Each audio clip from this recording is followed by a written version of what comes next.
Good morning, good afternoon, good evening, ladies and gentlemen. Welcome to Emergency Management Associates, coming to you from the Area Command 392 miles west of Kitty Hawk Beach, North Carolina. We want to welcome everybody here. As you know, it's getting late. It's already 20 minutes before 8 p.m. Eastern Time. We're going to suspense with the Pledge of Allegiance today and the National Anthem. I want to talk to you about what is going on in our world and what is going on in our country.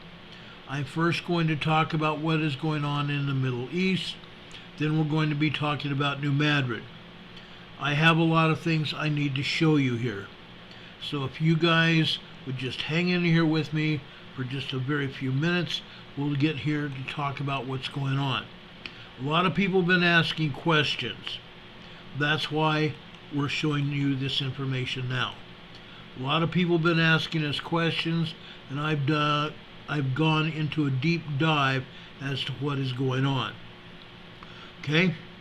Hamas terrorists. We've been talking about this for over a week now. Just over a week and a half ago, Hamas terrorists, and aided by Hezbollah, attacked Israel. Hamas terrorists always take up arms under hospitals or inside hospitals because they know the good guys won't attack the hospitals. Now, Israel has gone into the hospital and taken out terrorists. Wrong. Wrong. Israel had nothing to do with the bombing at the hospital over in Gaza today. Hamas erratically launched one of their rockets. It misfired. It took out the hospital in Gaza. At least 500 people have been killed. Dozens more, maybe even hundreds more injured. Hamas is yelling that we destroyed their hospital. We had nothing to do with it.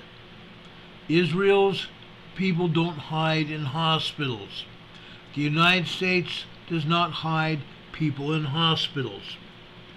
Don't hide behind your children. Okay? I'm going to talk about this because what has happened here. Hamas has killed hundreds of children here at their hospital. Everyone that has been hurt or killed in the Gaza Strip is because the terrorists hide behind and use children. We've seen pictures recently of terrorists fully armed with AK-47s, AR-15s, and other weapons, Russian-made weapons, with children in front of them, with their arms around the child's neck, in some cases pointing their weapons at the children. Hamas wants all Jewish people dead. They've even said that. Then they also want everyone in the United States also dead. We've heard Hamas, we've heard people in Iran chatting, "Death to America, death to America, death to America." Those are not my words. These words are the words of Hamas, Hezbollah, and Iran. Death to America. Israel is not asking the United States to come into Israel to fight. They are willing to fight their own battles. If we don't back them up, then the terrorists win. I erroneously reported because I had been giving false information a couple weeks ago, before this war even started. I was told that there were 3 aircraft carriers in the East Mediterranean near Israel. That was not the case. There was no aircraft carriers there at all. The first aircraft carrier arrived was the Gerald R. Ford, the world's largest occupied aircraft carrier in the world. We now have one that will probably arrive tomorrow. the USS Eisenhower, 2 aircraft carriers, and also all of their escort ships, destroyers and landing craft, fully equipped for war. The U.S. will be evacuating U.S. citizens. What you need to know about this, okay? I've done a little bit of research of what's going on. I've done actually a lot of research to know what's going on. The United States is going to evacuate those citizens to the aircraft carriers. Then they're going to get the people out into Germany. They're going to evacuate them to Germany, and after that, the United States citizens will have to work their way home on their own, under their own accord. I want you to listen now to Glenn Beck. Glenn Beck and his charity called Mercury One are footing the bill for airliners gone over to Israel to help evacuate Israel's citizens or American citizens caught in this war here. Let me let you listen to Glenn Beck. Will have to hold up the light of truth. They will need to make sure that they are on God's side. And if they're doing it, God willing, there will still be Judeo-Christian nations who will stand with them. God willing, if we tell the truth, maybe we can all begin to look at our retirement. Okay? That was not the clip I wanted to play, but it's good enough at this point in time. What I wanted to play was a clip where Glenn Beck was being harassed by one of his own. Friendly harassment from one of his own.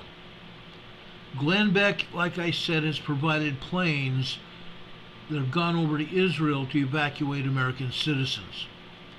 Right now, his planes are waiting on the tarmac to leave.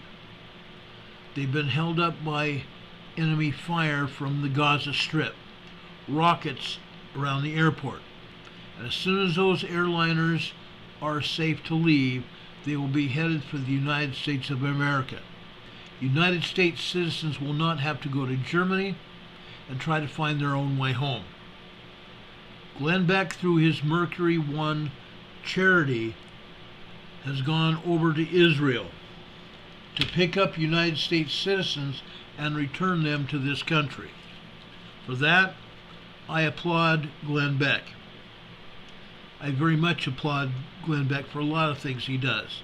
At least he's a straight shooter. Why did I just say at least he's a straight shooter? Because, folks, we can't trust people to tell us the truth. Really, the only people we can trust to tell us the truth are people that have been talking to us, informing us of what's going on. Not what they want us to hear, but what is actually going on. I believe Glenn Beck has been one of those people. Like I said, Israel is not asking the United States of America to come to Israel to fight. They're willing to fight their own battles. If we don't back them up, then the terrorists might win. The only reason we're backing them up is to give them advisory help and giving them equipment. That's what we're doing. With that, we need to stand up for what is right. You and I need to stand up for what is right. If we don't, nobody else will, because our politicians do not have our best interests at heart. They don't. They have their own self-contrived agendas. Not our agendas, but their own. With that said, You and I must, at this point in time in our lives and in our history, and I'm not just saying the United States, I'm not just saying the people in the United States, I'm saying everyone that is listening to my voice tonight. Whether you live in England, whether you live in Scandinavia or someplace else in Europe, whether you live in South America, Mexico, Central America, whether you live in Australia or New Zealand, all of you, in Japan as well, all of you must begin to have a standard. You must put up a standard for yourselves and your family. This standard must be universal and absolute. It's not up for debate. We need to stand up for what is right and correct. We have to tell our children the truth. Israelis tonight are tucking in their children into bed, telling their children the truth about what's going on. If we tell the truth, you and I and everybody else that we can affect with our own lives, if we tell the truth, if we stand with honor and truth, we won't have to tell our children that there is no one to help them, that they are helpless. Yes, folks, that is the language of our politicians. I recently heard that yesterday, that our politicians tell us that we are helpless. We are not. We don't have to be helpless. That's one of the biggest things that I've been talking about since I have been doing this program. We are not helpless. We need to be prepared for anything and everything that's going to happen around us. If you don't believe that, maybe you need to go someplace else to get your information. I'm telling everybody that you need to be prepared. You cannot do this on your own. You need help. That's why we are here. All of us here. Everybody in chat, everybody that's listening and watching this program, whether you are in chat or not, we're here to help each other. We are here to help each other. We don't have to look for the politicians to tell us the truth, because they never will. The politicians, like I said, are telling us and our children that we have to depend on the goodwill of other nations and other people. The goodwill of the world. No, we don't. We don't have to depend on anyone but ourselves and our families. We don't have to depend on the politicians. We don't have to depend on the world. We don't.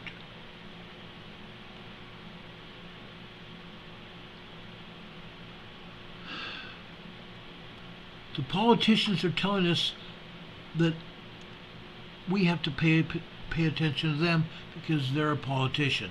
They know better than we do. No, we don't. If we have been doing what we should be doing, what we know to be the truth will chime through. The truth will chime through. Heather in the chat saying our government is underestimating its citizens. That's exactly right. They are. They want to underestimate us. They want us to believe that we're worthless, that we don't know any better. That is so wrong. We should be bearing the truth to our children, telling them the truth as much as they can understand for their ages.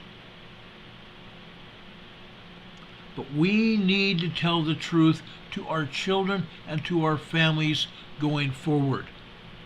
Don't gloss over something just because it might be uncomfortable. Speak to your children in a way that they understand what you're talking about. Speak to them. Don't speak around them. Our children will understand and they will help us if we will but let them. Don't believe the politicians at all. If we do, we're going to be left out in the cold, because that's exactly where they'll leave us. Again, the blast that you see of the hospital in Gaza was caused by a Hamas rocket that misfired and hit the hospital, killing hundreds of people. Barbs are going back and forth between Israel and Hamas and the other countries involved: Hezbollah, Lebanon, Egypt, Turkey, Syria, blaming Israel and not Hamas. Unfortunately for Hamas, there are people with video recorders and cameras out there that captured the rocket coming from Hamas-held territory. It's not the United States, it's not Israel, it was Hamas heading themselves. Diplomatic efforts in Israel and in the Gaza Strip and the surrounding countries has so far failed to ease the conflict. Now we have thousands of people dead on both sides, in Israel and over in the Gaza Strip. On Monday, yesterday, the United Nations Security Council met in open session. The Russian put forth a resolution calling for a humanitarian ceasefire. After it failed to get enough votes, the resolution was tabled. The United Nations Security Council could not even get enough votes for a ceasefire over there. Isn't it interesting how no nation in the world wants to get involved? They're not calling for a ceasefire, they're not doing anything. It's like, let them fight. Let them destroy whatever they want to do. That's what's going on here.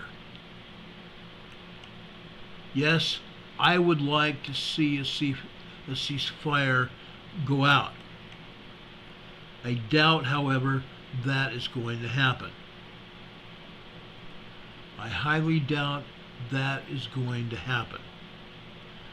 Now, folks, this is a serious event. And because it's serious, we need to be serious along with it. It's not going to just go away because we wish it away.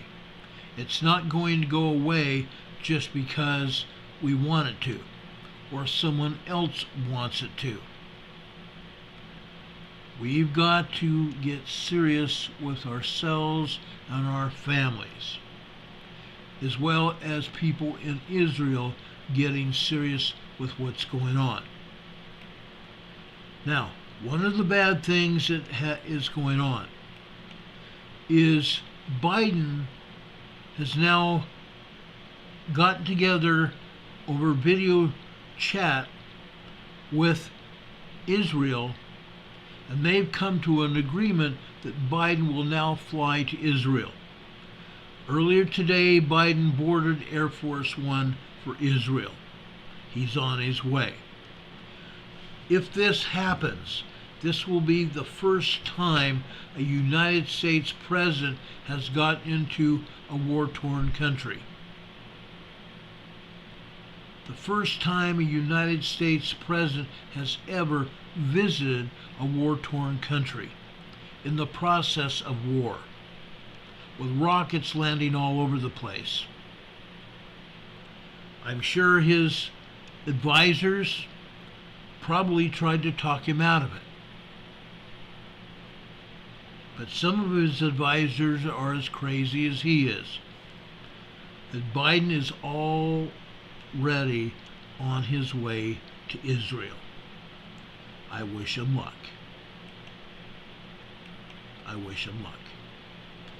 Now, folks, there's a lot going on. There's a ton of stuff going on. And I'm not going to gloss over much of it. I want you to know what's going on over here in the New Madrid Fault area.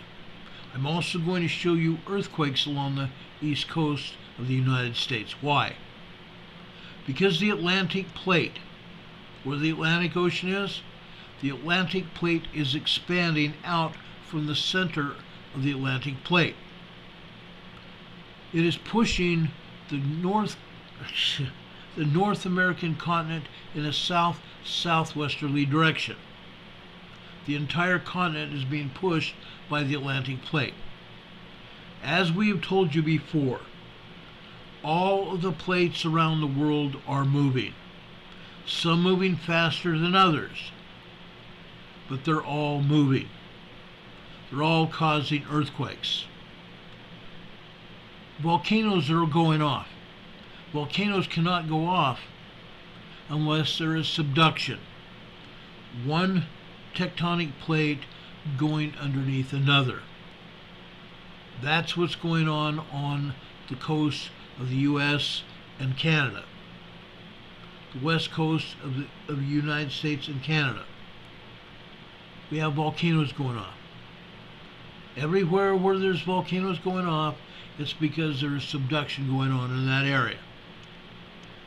Now, folks, we don't have any volcanoes over here on the East Coast that are going off. There are volcanoes, though. I will tell you that there are volcanoes. What I'm showing you right now is Little Rock, Arkansas. Riverdale neighborhood, where there is a seismograph next to Little Rock, Arkansas. Look what I'm showing you here. Take a good look at what's happening. Okay? I've been showing you a lot of earth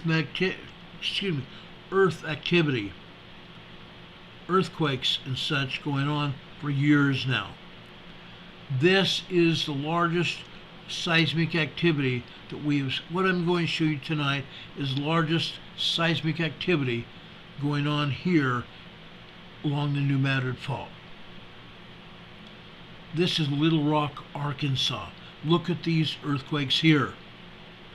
Most of these earthquakes are just a 2.5 to 2.8, possibly as close as a 2.9 magnitude earthquake. I don't believe any of this seismic activity is over a 2.9 earthquake. You can judge what you see here. This is all tremors and minor earthquake activity here in Little Rock, Arkansas. But, given that statement, this is the most activity that we've seen in Little Rock, Arkansas in the 4.5 years that we've been talking about it here. 4.5 years ago, you guys were asking me to talk about what's going on the New Madrid Fault. I told you and I showed you seismic activity and maps showing nothing but minor tremors, very tiny tremors here on the New Madrid Fault. Now these tremors have grown. They've grown to 1.5, 1.7 tremors. That's what was happening here. 1.5 to 1.7 tremors here on the New Madrid Fault. As you can see, these are larger earthquakes now, and they're getting larger by the minute. I'm going to show you some pretty good sized earthquakes here tonight. This is ongoing, guys. You need to be aware of what we're showing you. You need to be aware of what we're showing you. I want to go to Catfish Pond, Arkansas. Right here. Catfish Pond is further north than Little Rock. What you're seeing here is just minor tremors, except for that earthquake in the bottom center on the blue line here. That is a 2.2 to 2.3 minor earthquake. However, as you look at that seismic signature, look at the whole signature. It's not just one earthquake, it's a group of earthquakes. This seismic signature here lasts almost a full minute, about 45 seconds. Even though it is minor activity, for an earthquake to last that long, you know what's going on. The entire fault zone is moving. The entire New Madrid fault zone is moving when it lasts longer than just a few seconds. About 42 seconds, 3/4 of a minute. Catfish Pond, Arkansas. This is Catfish Pond, Arkansas this afternoon. Look at that. Up at the top, on the black line, this is 12 noon. We see minor tremors. 1.5, 1.6, 1.7, 1.8 tremors. That's all. But look at the entire top line there. 12 noon on the far left to 12:14 on the far right. Look at all that tremor activity lasting 45 minutes. Then you see the other tremors here as well, except on the green line at the bottom of this seismogram. Look what we're seeing here. This is a 2.9 magnitude earthquake.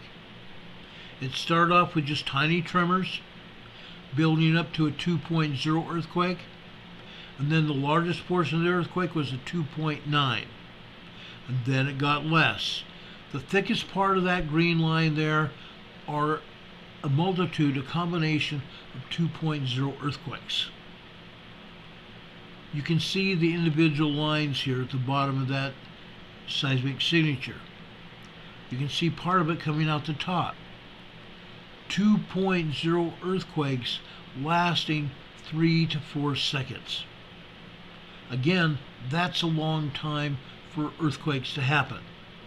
Imagine if we had the same thing happen and it was a 5.0 large earthquake, where things were falling out of the cupboards, where things were falling off the walls, or plates were tumbling out of cupboards onto the floor. A large earthquake, and having it last for a lengthy period of time. That's extraordinary. That's extraordinary. Kimberly Hopkins says, had to step away. Where is this? This is over here at Catfish Pond, Arkansas, north of Little Rock. Okay? Minor earthquakes so far. But I'm going to show you larger earthquakes before we're done here. Let's go back over here to Little Rock, Arkansas, so you can see what I just showed you. Look at these earthquakes here at Little Rock today. All we had here was minor tremors and microquakes at the beginning of this day here. The top line here is midnight. The top black line is midnight. As you can see, for hours today, it was fairly quiet. Then just about 6 a.m. this morning, it starts. The microquakes got going. The microquakes turned into minor tremors. The tremors turned into earthquakes here. You can see it here. Little Rock, Arkansas this morning. That's quite a tale, isn't it? Let's go over to Mark Tree, Arkansas. This is truly a place where we see larger earthquakes. And again, that's exactly what we're seeing here today. At the beginning of the day, all we had was 1.0 tremors and some microquakes. That's it. For the first couple and a half hours, that was it. Then all of a sudden, just after 2:45 this morning, those microquakes and minor tremors turned into larger tremors. Those tremors turned into 2.0, 2.4, 2.5 earthquakes there on the green line at the top on the right. Minor earthquakes there. Then on the black line beneath that, okay, this is just after 5, I want to say 5:12, 5:13 this morning. Tremors again. Minor tremors, really tiny tremors to begin with, and then minor tremors, 1.5, 1.6 tremors after that. That seismic signature lasted 2.5 minutes. 2.5 minutes. Again, you're seeing these long seismic signatures. It's going to be larger earthquakes and large seismic signatures. By large earthquakes, I'm not saying 5.0, but I am saying you're going to see some 3.5, 4.0 earthquakes here tonight. Look what we're seeing here on this red line in the center of your slide here. Okay? This is just after 8:15 this morning. About 8:20 this morning, 8:20 a.m. this morning, we had some tremors that turned into larger tremors that turned into full-blown earthquakes again. Notice the top and the bottom of this red seismic signature has been cut off. It's been cut off again. This is typical for these agencies to cut off these seismic signatures because they do not want us to know how strong these earthquakes were. Mark Tree, Arkansas had a 3.3, 3.4 earthquake here today. Sometimes they've had multitudes of earthquakes, moderate to small earthquakes. 3.0, 3.9 are considered to be small earthquakes. 4.0 to 4.9 are considered to be moderate earthquakes. This happens to be a small earthquake here. Look how long it lasted, 2 full minutes. At the height of the earthquake, it lasted 2 full minutes. How would you like to see or feel a small earthquake underneath your feet, lasting 2 minutes, rumbling to no end? Your furniture moving across the floor. That's what we're seeing here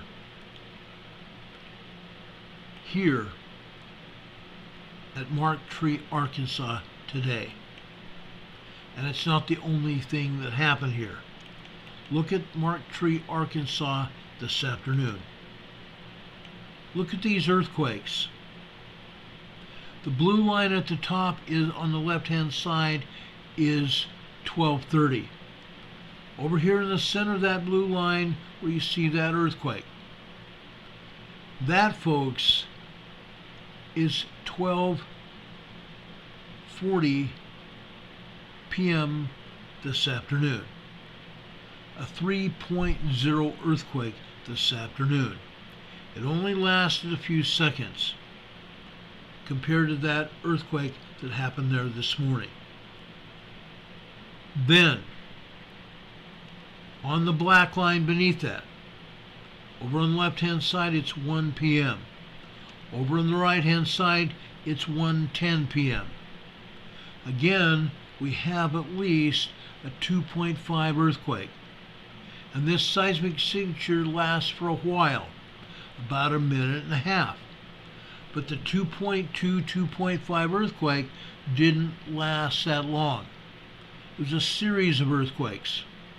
We had some lesser earthquakes, and then it got back up to 2.0 again, several times. And you can see the seismic signature lasting 4 minutes. That seismic signature lasted all the way over to the right. Okay? The P waves lasted here 2 minutes. The secondary wave here lasted another 5 to 6 minutes after that. 2 minutes on this line, and then at least 3 minutes on the line beneath that, on the red line. Beneath that, on the blue line. Now we're talking about 1:34, 1:35 p.m. this afternoon. Seismic energy building up in from tremors to minor earthquakes on the center blue line there. On the black line beneath that is 2 p.m. on the left-hand side. Just after 2:02 p.m. this afternoon, we had more tremors. It started before that. It started about 1:55 p.m. this afternoon, and then the earthquake hit just after 2:03 p.m. A 2.3, 2.4 earthquake, minor earthquake. In this case, this kept going back and forth for about a minute and a half. You can see the stronger waves here. The stronger seismic waves here. At no time was it more than a 2.3, 2.4 total earthquake. Then we go over about 7 or 8 minutes to the right. It starts again. The tremors lasted 1, 2, 3 minutes. Then the earthquake energy kicks in. 3.5 minutes after it starts, all of a sudden we have a 2.5 earthquake. And that 2.5 earthquake lasted several seconds. Then it was back and forth. Gets a little bit less and then triggers up again. That entire seismic sequence lasted 3.5 minutes. The secondary wave after that on the red line beneath it lasted for another 15 to 18 minutes on the blue line. And I believe you can see plenty of tremors on the blue line here. It may have, that secondary wave may have lasted a lot longer than that. Each line here represents a 15-minute time period. This is serious. This is serious, guys. Okay? I'm trying to show you everything going on here. Richard Smith says there's a 3.6 in southern Peru. Absolutely there is. There's a lot of earthquakes around the globe. Down here on the bottom left, okay? This is 5:15 this evening. I picked this seismic signal here just after 5:15. Look what we're seeing. This at the height of this seismic signature, just after 5:15 this evening. This was a 2.8, 2.9 earthquake. 2.8, 2.9 earthquake. Marked Tree, Arkansas. Okay? The whole place is moving up and down the entire fault line. Truman, Arkansas. Truman, Arkansas. Look at this. Early this morning, just after midnight, it was quiet. Microquakes only. Microquakes only. Then, on the blue line on the far right, that would be 2:43, 2:44 a.m. this morning. The tremor started. And they picked up and picked up and picked up until 2:45. At 2:45, we started having 2.0, 2.2 earthquakes. And you can see how that seismic signature went. At the height of it, the 2.0, 2.2 earthquakes didn't go very long. They were individual quakes. But the seismic signature lasted 4 minutes. It lasted 4 minutes. Again, that's an awful long time for seismic signatures, for earthquakes to last. Look at these other tremors here as well. There's one other 2.0 earthquake that happened after 7:11 this morning. There's a 2.2, 2.3 earthquake there. The rest of these are just tremors here in Truman, Arkansas. But it gets better than that. Okay? Let's go over to Truman, Arkansas this afternoon. The seismicity increased. The seismic energy increased here.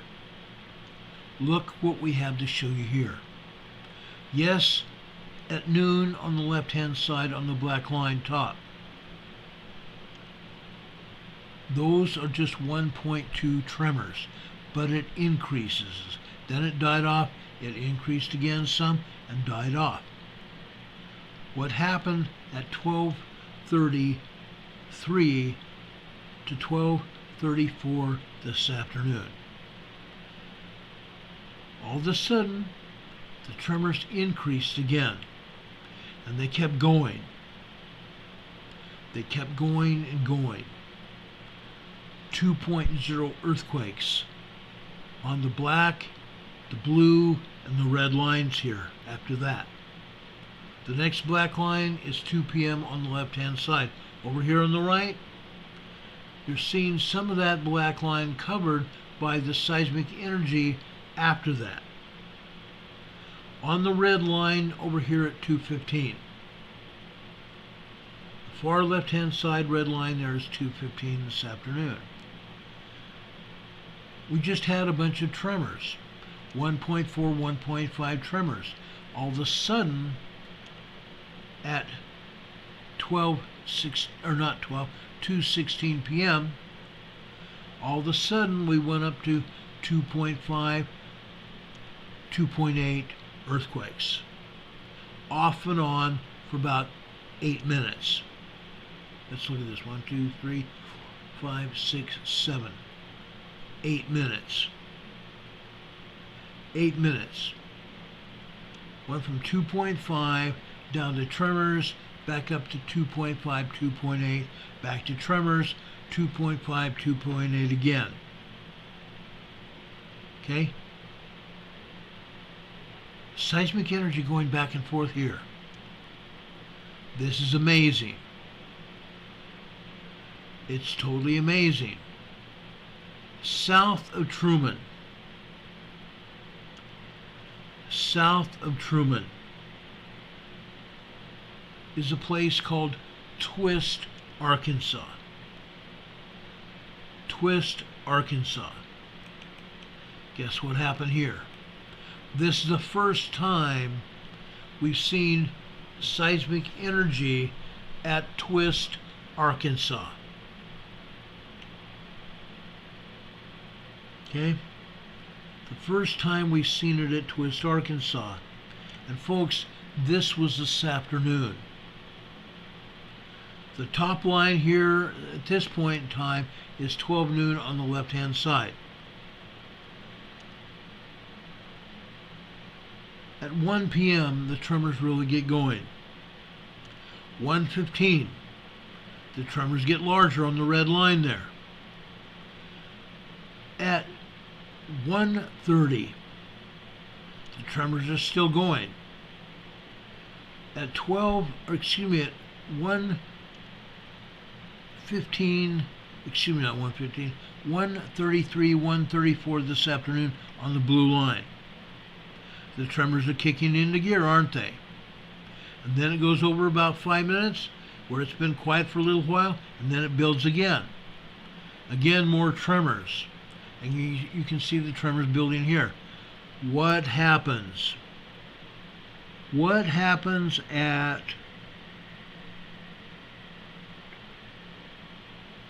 5:15 this afternoon, 5:16 this afternoon? All of a sudden, we have another earthquake here. Folks, the top and the bottom of this earthquake have been cut off again by the agencies. By the agencies. This is at least a 3.3, 3.5 earthquake. Why do I say it? Why do I say this was larger than the other earthquakes down here to the right of that? Because, folks, there's a reason that they cut this thing off. Cut the bottom and the top off of this seismic signature. This was a much larger earthquake. Look at the other earthquakes off to the right. Yes, we have some 2s here. 2.8, 2.9. In the center of this seismogram, on this same red line, you're seeing a 2.8, 2.9 earthquake. Okay? Look at the rest of these. The seismic energy is popping all over the place here. It's all over the place. For the first time, Twist, Arkansas, got nailed. It could have been worse. The bad thing about all of this is none of these earthquakes hit the USGS map. And I'll show you that in a few minutes. None of these earthquakes that I'm showing you have hit the USGS map.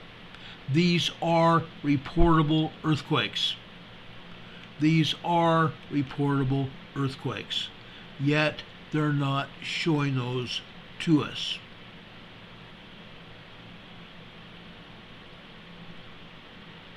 Look what happens here. This is this morning in Twist. What I just got through showing you was this afternoon. Guess what happened here? At 10 a.m. this morning in Twist, Arkansas, the tremors started in. Not much more than 1.3, 1.5, 1.6 tremors. We don't have any earthquakes here this morning, but this afternoon we did. That is a lot of seismic energy. It lasted for 8 hours. From tremors to full-blown earthquakes. 8 hours of seismic energy there in Twist, Arkansas. I had a map here, but for some reason it was scrubbed from my database before I was able to show you the map. Oh, here it is. I found it. Right here. I'm going to enlarge it so you can understand where Twist, Arkansas is. Harrisburg, Arkansas is over to the north on the left-hand side here. Highway 555. It's an interstate highway system. It's directly north of Twist here. Off to the right, above to the right here from Twist, we see Tyronza, Arkansas. Why are we seeing all this seismic energy here? It happened in Tyronza. It happened in Twist. It's happening all over the New Madrid Fault here. That's what I'm trying to show you. It's happening all over the New Madrid Fault here. Okay? It's no joke anymore. It's no joke at all. Now, folks, we've had some other earthquakes here as well.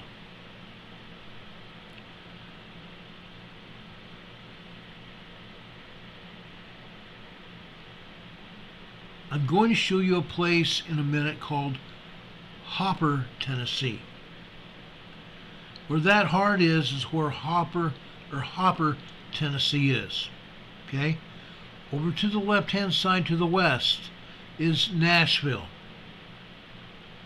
Nashville. The heart is where Hopper, Tennessee is. Well, guess what?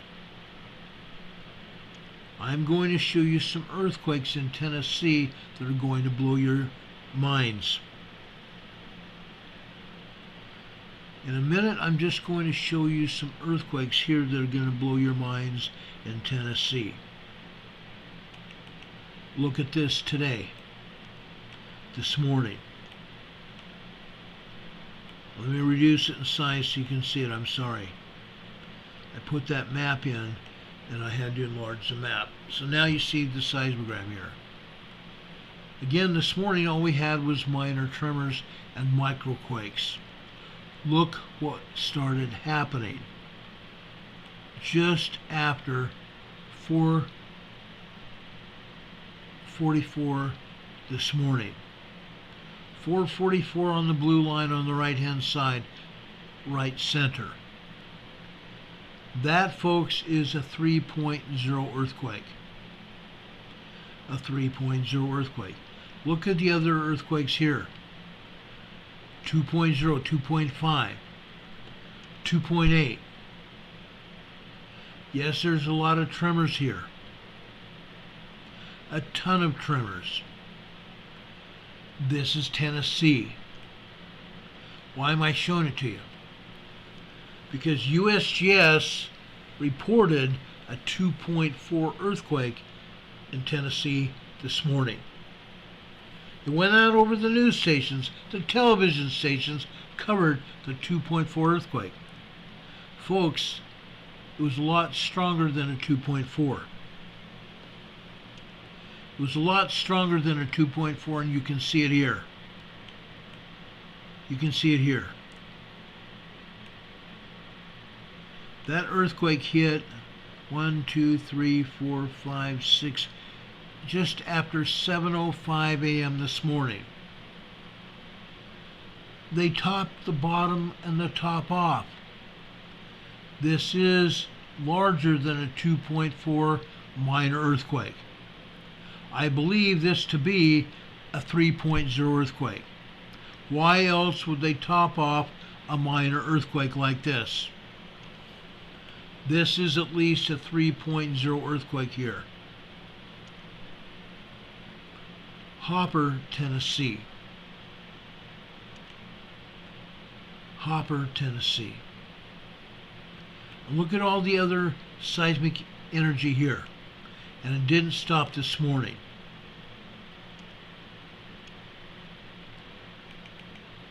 Hopper, Tennessee this afternoon. And it got larger.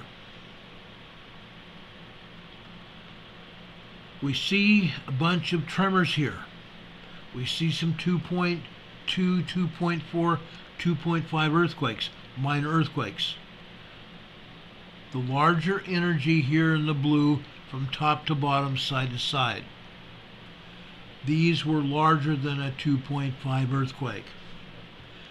There is one down here up here at the top, okay, just after 12:03 this afternoon. That, folks, is pushing a 3.0 earthquake. 2.8, 2.9, possibly a 3.0 earthquake. And there were several others after that. Okay? 1, 2, 2:34 this afternoon. A 2.5 earthquake.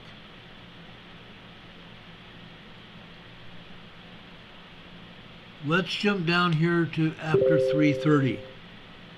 After 3:30, we go 1, 2, 3, 4, 5, 6, 7 minutes after that.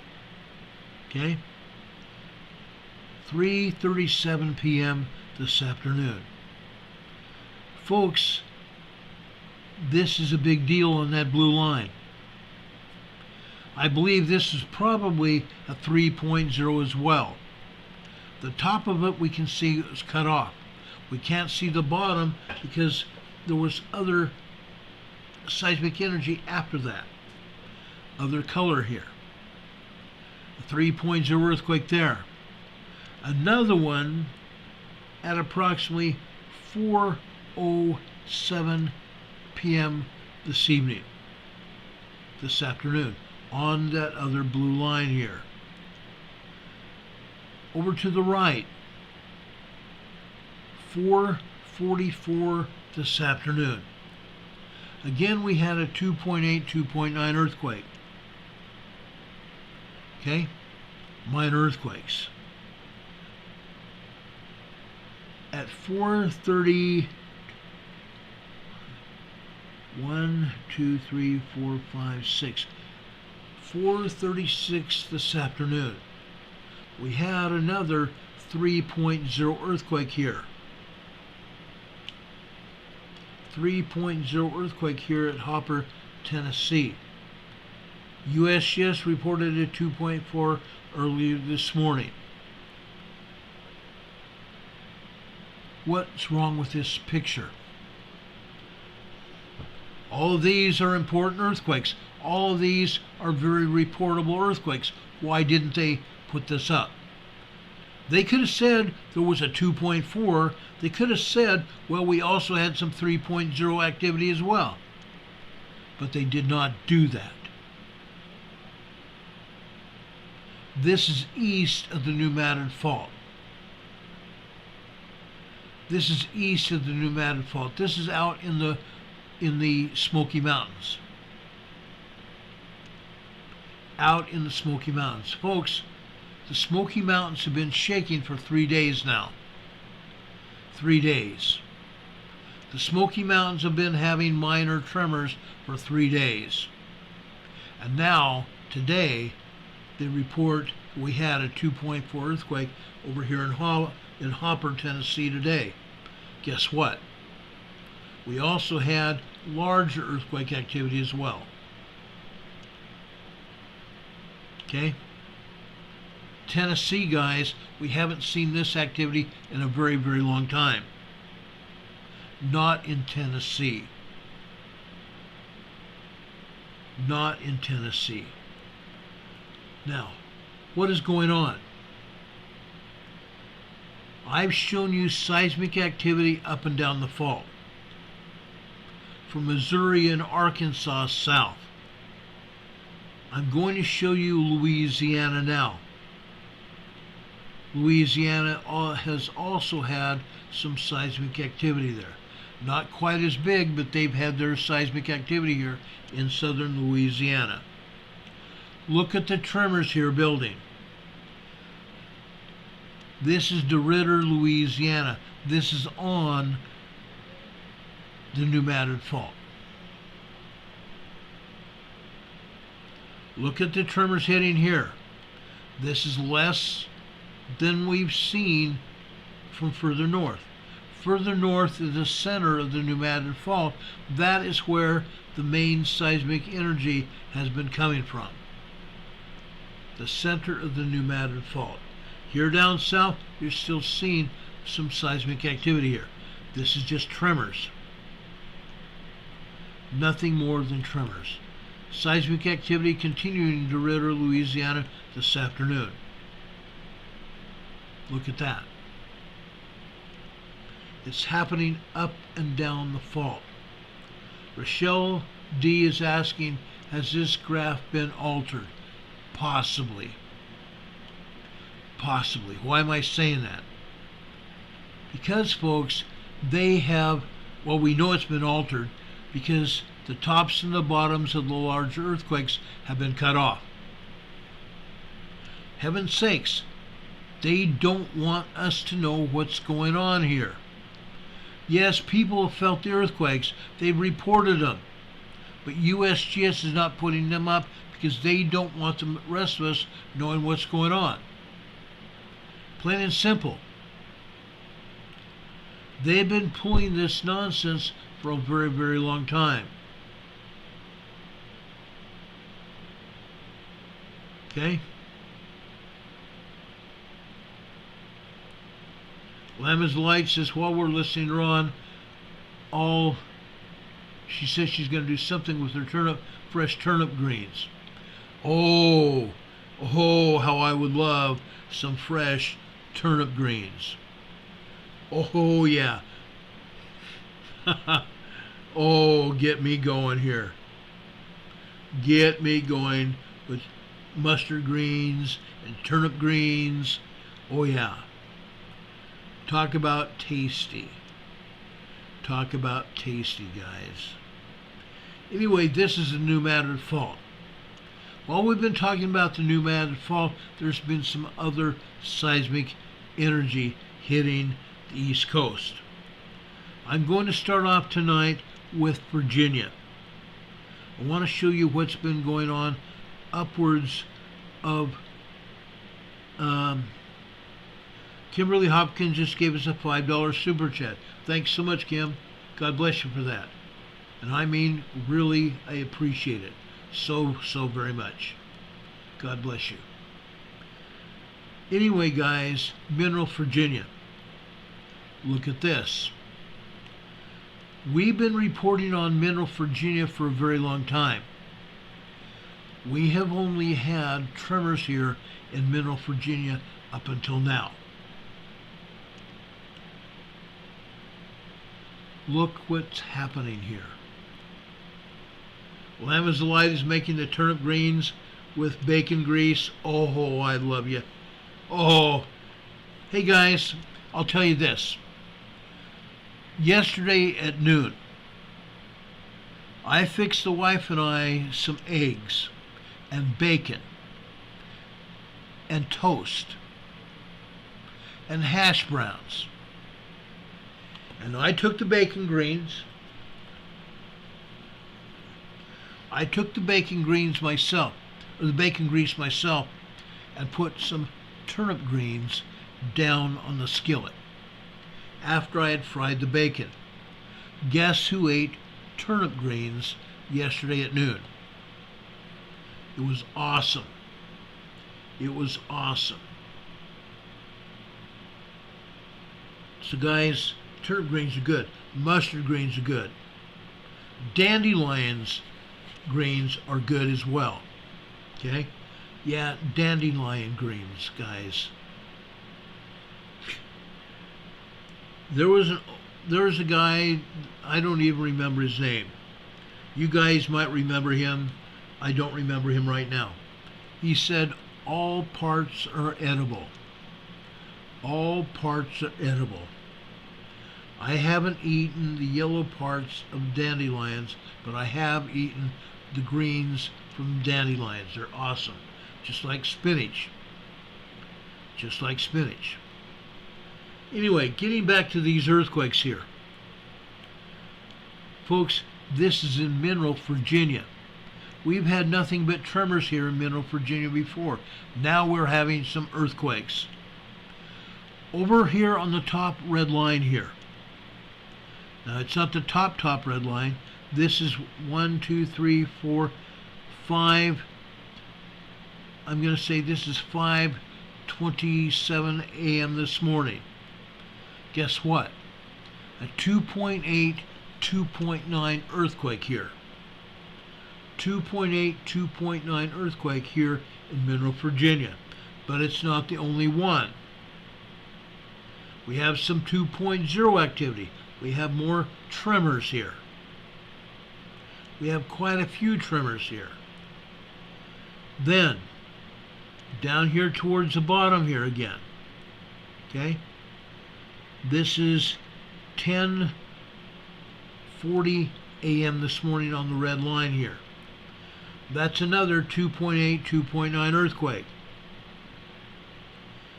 Then we come down here to, actually that was 9:40 a.m. this morning. After 10:16 this morning. Almost 10:17 this morning on the left-hand side. You see another 2.5, 2.7 earthquake. We see a lot of tremors here, don't we? But not to be outdone. At 10:56 a.m. this morning, down here on the green line towards the bottom here. 10:56 a.m. this morning. All of a sudden, we have another 2.8, 2.9 earthquake. Mineral, Virginia. Like I said, we've never seen earthquakes there. Full-blown earthquakes here in Mineral, Virginia before. Never. Never. I've been talking about Mineral, Virginia for at least 2.5 years. We've never seen that before. Ever. Mineral, Virginia this afternoon. Look what we're seeing here. Okay? We had again some microquakes at 12 noon here on the top black line here. We had some microquakes through 1 p.m. this afternoon. Over here on the left, you see it marked out here. 1300 hours is 1 p.m. on the left-hand side here, near the top. Okay? Then, after about 1:08, 1:09 this afternoon, we had some more tremors. Go figure. Okay? Then after 1:34 1:34 p.m. this afternoon on that blue line. 1:34 p.m. this afternoon on that blue line. Guess what? A 2.8 earthquake. A minor 2.8 earthquake here in Mineral, Virginia. Not to be outdone. Not to be outdone. Approximately 20 minutes later,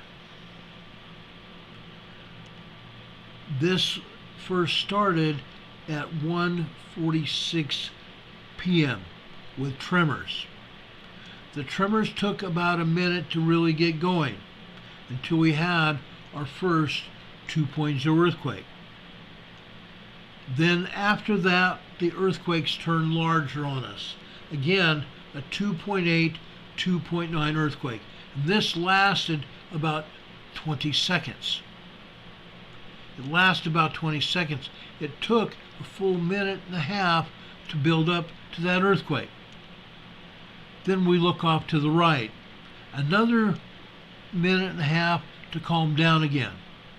The secondary wave lasted a minute and a half before it turned into a lot more than that.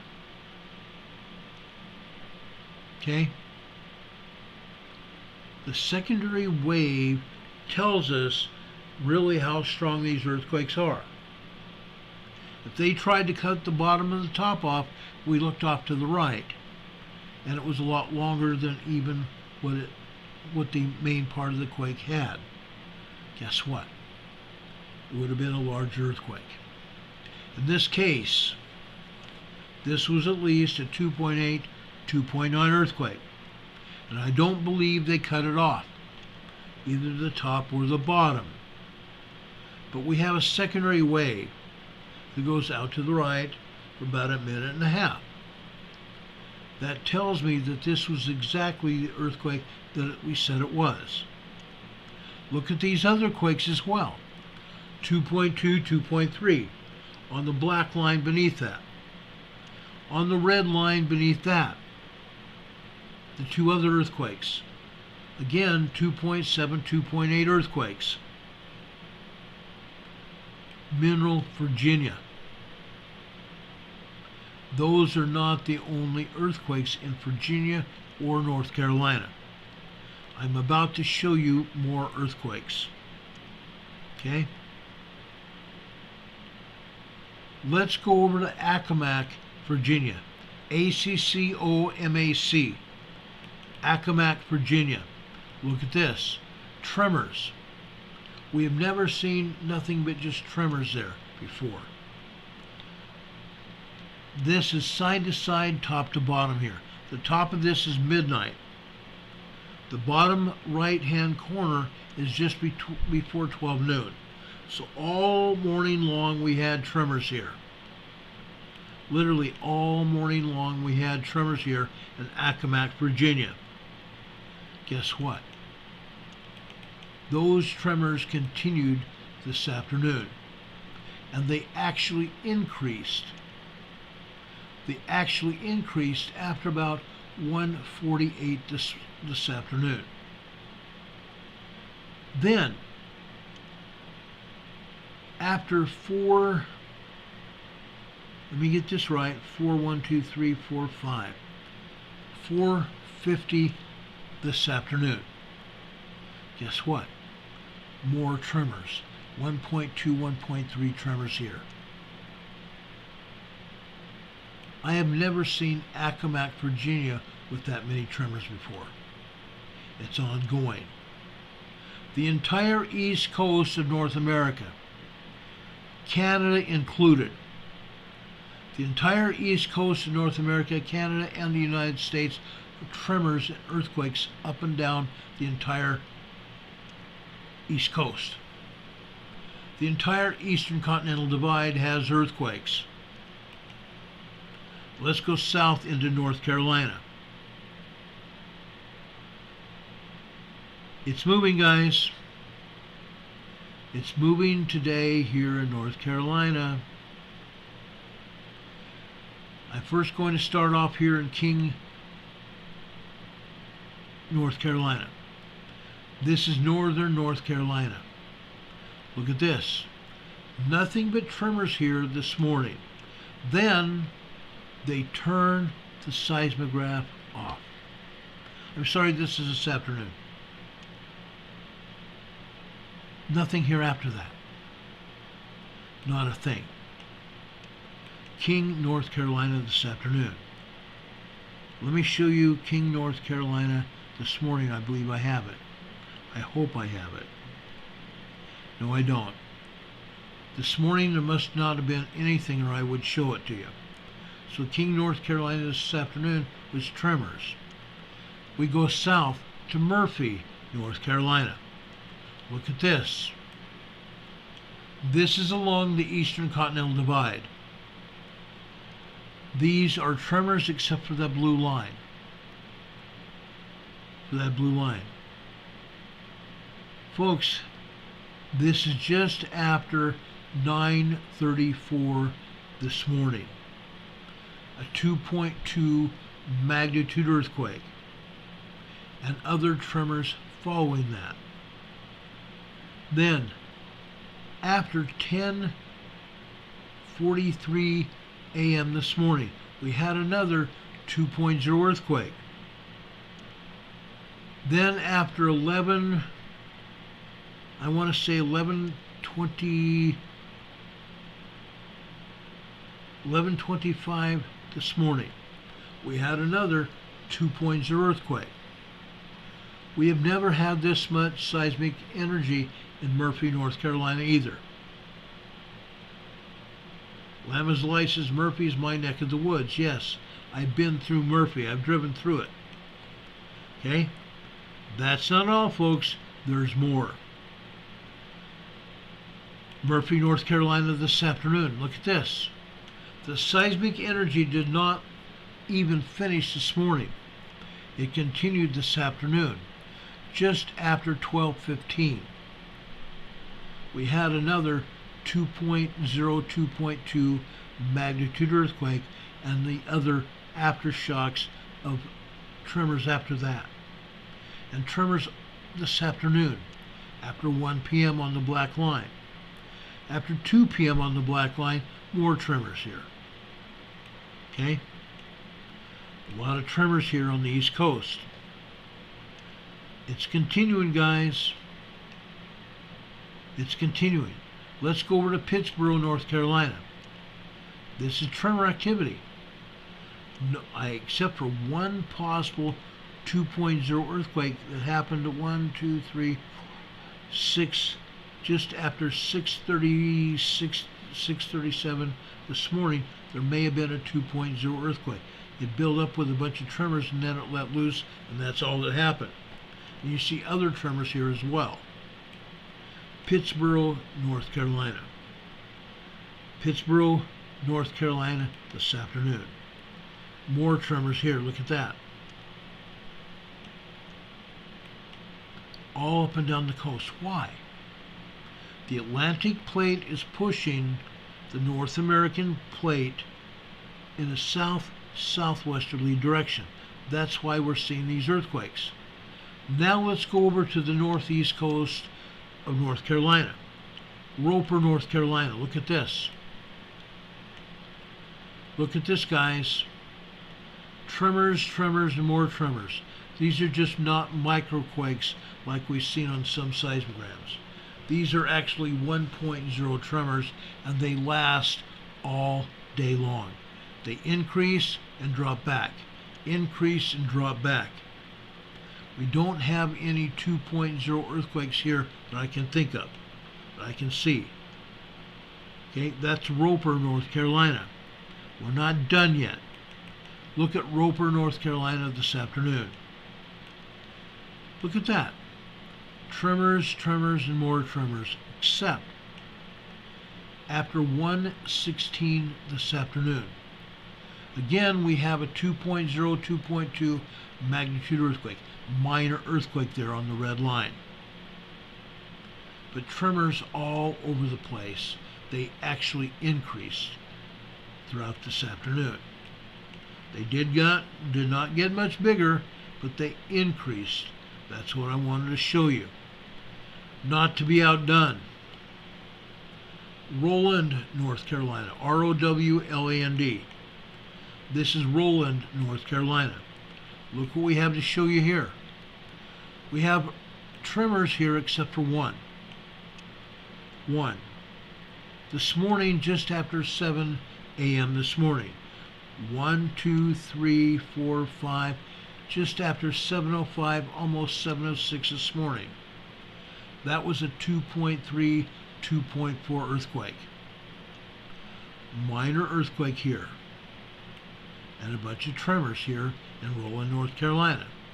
We have seen larger earthquakes here in Rowland, North Carolina before. We've seen 2.5s, 2.6, 2.8 here in Rowland, North Carolina.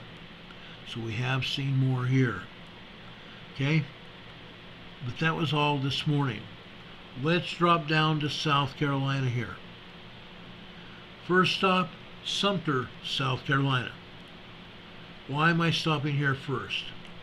Because, folks, west of Sumter are two locations that we've had a lot of earthquakes at. Elgin, E-L-G-I-N, South Carolina, and Lugoff, L-U-G-O-F-F. Both of those locations are west of here. This is Sumter. This is on the Continental Divide.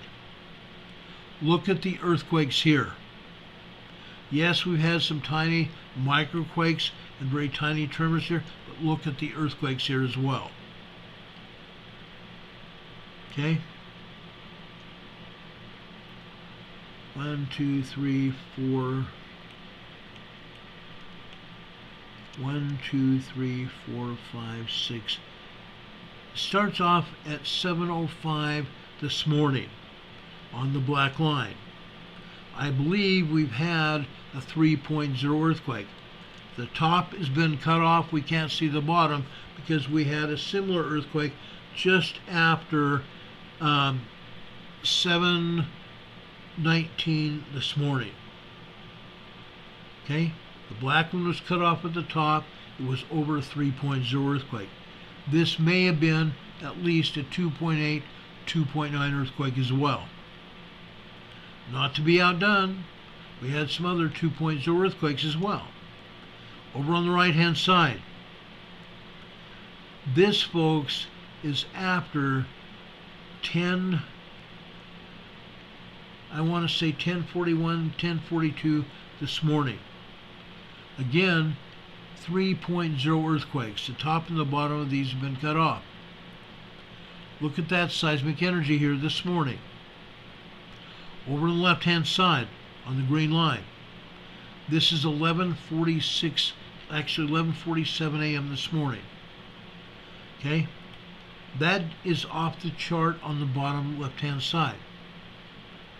But we can see that it's probably a 2.0, 2.2 magnitude earthquake, another minor earthquake. So we've had minor and small earthquakes here in Sumter, South Carolina. Again, this is on the Continental Divide. Let me show you other activity here in South Carolina as well.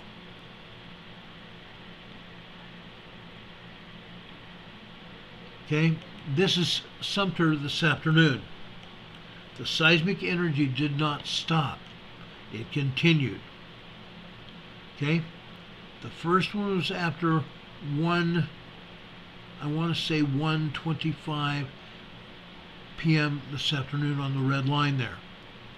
That's close to being a 3.0 earthquake, if not a 3.0 earthquake. Then on the blue line here, okay, this one would be at 1, 2, 3, 4, 5, 1:35, almost 1:37 this afternoon. Again, close to a 3.0 earthquake, if not a 3.0 earthquake. Then we go over 4 minutes later. 4 minutes later, we have another 2.8 earthquake. After that, we have tremors. Sumter, South Carolina. We have earthquakes up and down the entire Continental Divide. And I'm going to show you that Continental Divide in a minute when I go over to the map. Okay? That's what's going on in South Carolina. Okay? Let's see. I want to show you Georgia. We've had some earthquakes in Georgia we should take a look at here. Savannah, Georgia. Look at this. These are tremors and minor earthquakes here in Savannah, Georgia. Look at that. Constant and continuous tremors since midnight on the left-hand side here. Look at that. Some of these tremors became earthquakes here. Just after about 9:40 a.m. this morning, we had a 2.3, 2.4 earthquake. We had a lot of tremors before that. We have a minor earthquake right there. Savannah, Georgia this morning. Then,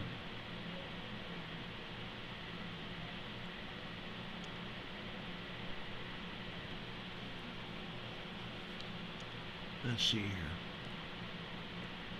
Savannah, Georgia this afternoon. Look at this. Again, for the most part, nothing but tremors, except at 1:35 this afternoon. This was at least a 2.8, 2.9 earthquake. Minor earthquake there in Savannah, Georgia this afternoon. Then we have another minor earthquake later on this afternoon over here on the green line here. This happens to be 2:56 p.m. this afternoon. This one's just a 2.4, 2.5 earthquake. Again, a minor earthquake here. Why am I pursuing these earthquakes on the East Coast? Why do you think I'm showing you all of you these earthquakes on the East Coast? Because there's more of them. This is Waverly, Georgia today. Waverly, Georgia today. Folks, this is this afternoon. Just after 3 p.m. Actually, just prior to 3 p.m. There's a bunch of tremor activity on the green line that you see above it to the right. Then after 3 p.m., we had more increasingly tremor activity. Look at 3:15 this afternoon on the red line. big time tremor activity here. This is the first time we've seen this kind of tremor activity here in Waverly, Georgia. Usually it's been off and on, and that's it. We didn't show you this morning because there was nothing to show you. No activity, but this afternoon there is. What is going on? What is going on here? Let me bring up the map to show you. It's very evident about what's happening here.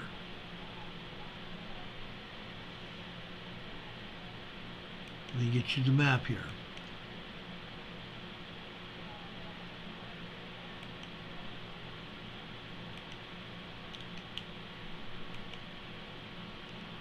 Okay, I'm going over here to the East Coast first. Look at this earthquake here. This is, they said, a 2.2 magnitude earthquake in Roan Mountain, Tennessee. Roan Mountain, Tennessee. I've showed you tremors and actual earthquakes all over Tennessee. Look where this earthquake's at. This is on the Continental Divide.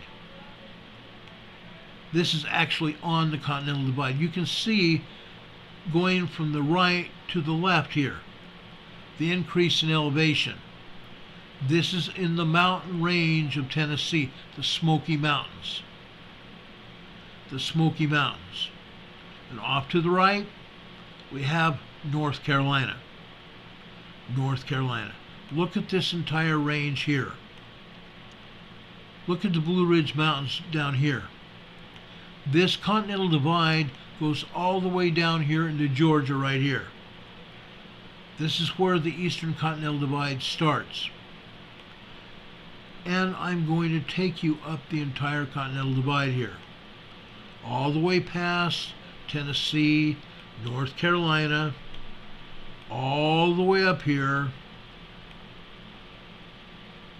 goes New York, Pennsylvania, Rhode Island out here, all the way up into Maryland, Delaware, all the way up here into Maine and into Canada. That's how far the Continental Divide is. Look at that. The Continental Divide goes all the way up here into northern Canada, doesn't it? Absolutely it does. Richard Smith says, seismicity near me in Digby, Nova Scotia, New Brunswick area. Bay of Fundy getting hit. Minor earthquakes and tremors over near you. Fact. Fact. It's happening. Look at the entire Continental Divide. Look at that. Those of us that live down here in the foothills to the east of the Continental Divide, guess what we are at? We're sitting on the western side of the Atlantic Plate. The western side of the Atlantic Plate, the foothills of the Blue Ridge Mountains here. I showed you earthquakes down here in Georgia. I showed you earthquakes here near Sumter, North Carolina. I showed you earthquakes here in North Carolina and Virginia. So far, I'm not finding or having any luck pulling earthquakes out of here in Connecticut, New York, Pennsylvania area, and points north. I'm going to continue to find earthquakes there as well. But I'm telling you, this whole Continental Divide is peppered with earthquakes. Why? Because, folks, we continue to have earthquakes out here in the center of the great, big, huge Atlantic Plate here. The center of this is that red line here. That is the center of the Atlantic Plate. Okay? The North Atlantic Fault Zone. The North Atlantic Fault Zone. And it's pushing the North American Plate in a westward direction. A southwestern direction. Look at the earthquakes that are not showing here on the New Madrid Fault. Again, the agency's refusing to acknowledge what exactly is happening here. The New Madrid Fault is sandwiched between the East Coast and the West Coast. So the East Coast and West Coast are putting pressure on the New Madrid, which I've shown you has had increasing amounts and sizes of quakes. Upwards of 4.0 earthquakes. It's taken 3 years. 3 years of seismic increase here on the New Madrid Fault. And today I showed you a lot of increase there. Folks, it's not going to be very long when the New Madrid Fault goes. When the New Madrid Fault left over 200 years ago now. 1811, 1812. 200 years ago. December 1811 into January 1812. It was at least a 7.1 earthquake. At least a major 7.1 earthquake. Why do I say at least? Because we have no records of how strong it really was.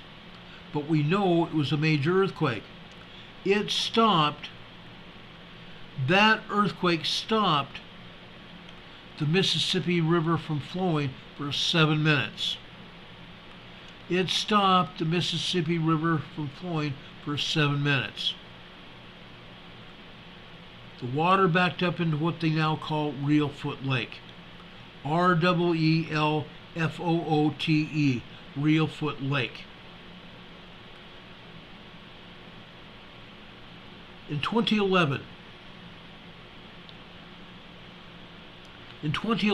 I was over here at Little Rock, Arkansas, at the Arkansas Emergency Management Office. At the Arkansas State Emergency Management Office in Little Rock. I was there. We were conducting their first earthquake drill. At the time, I spoke with the emergency managers up and down the entire fault line. They all told me the same story. I've told you this before, unless there's some new people here. That's why I'm talking about this now. You need to know it. This fault is going to go again. I've been showing you seismic activity for 3.5 years now. Before that, it was nothing but tiny tremors. Nothing but that. I told you once it increased, I would show you what's going on here on New Madrid, and I have. I've kept that promise to you. Seismic energy is not just gradually, but ramping up quickly.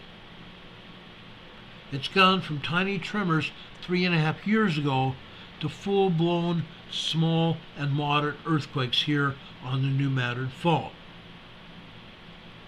Why is that important? If it's only taken 2.5 or 3 years for that energy to ramp up from tremors to full-blown earthquakes, how long do you think it's going to take for this to ramp up to 7.0, 8.0 earthquake? And that's exactly what they think that was back in 1811, 1812. At least a 7.2 to 8.0 magnitude earthquake here. That's what you can expect to see probably within the next 5 to 10 years. I don't think it's going to go much longer than that. Now, why is that important? Why is that important? Blue-eyed girl wants us to talk about volcanoes over here on the east. I will, another day. We don't have time now. We don't have time to talk about all the volcanoes over here. There are volcanoes. There's 3 of them in Missouri. What's going to happen here? Back in 1811 and 1812, all they had going up and down the fault line were tiny horse and buggy paths, cow paths, leading their animals back and forth to different farms up and down the fault area, up and down the river. Nobody even realized that it was a fault zone. They knew there was a river. I'm telling you, most rivers are fault zones. Again, I repeat, most rivers are fault zones, just so you know. That was a major earthquake. All those roads that they had were dirt and gravel roads. That's all. I don't even think they put the gravel down until the 1900s, until they got serious about motorized vehicles. All they were cow paths. When this earthquake struck in 1811, 1812, those cow paths were totally damaged, destroyed. Great big huge fissures opened up in the earth. They had to go there with shovels and rakes and rake those fissures closed, throwing dirt and other things into those fissures to close them so they could go back up and down their buggy paths. What has happened now? People were killed back then. This area here along the entire New Madrid Fault was sparsely populated. Maybe 100 people here, 50 people there. That kind of thing up and down the fault.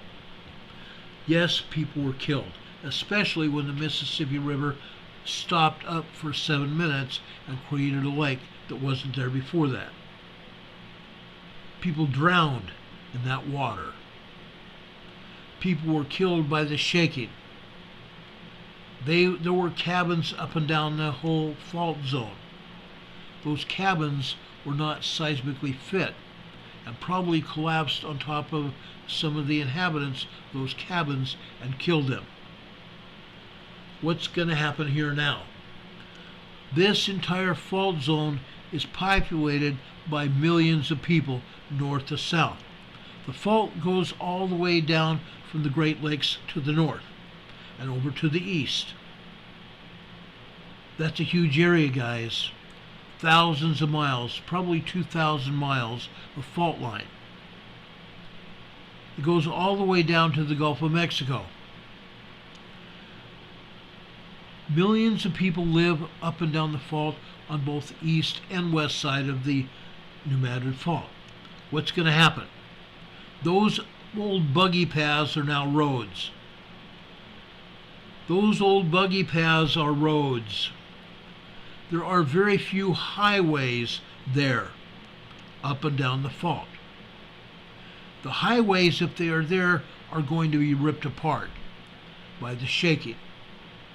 Great big huge fissures are going to open up on those paved roadways.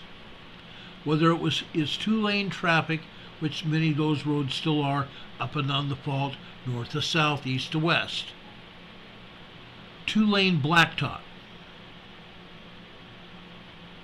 going to be ripped up.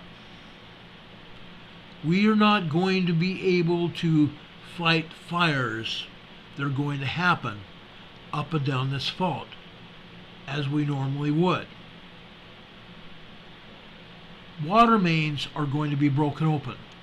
Gas mains are going to be broken open, causing fires.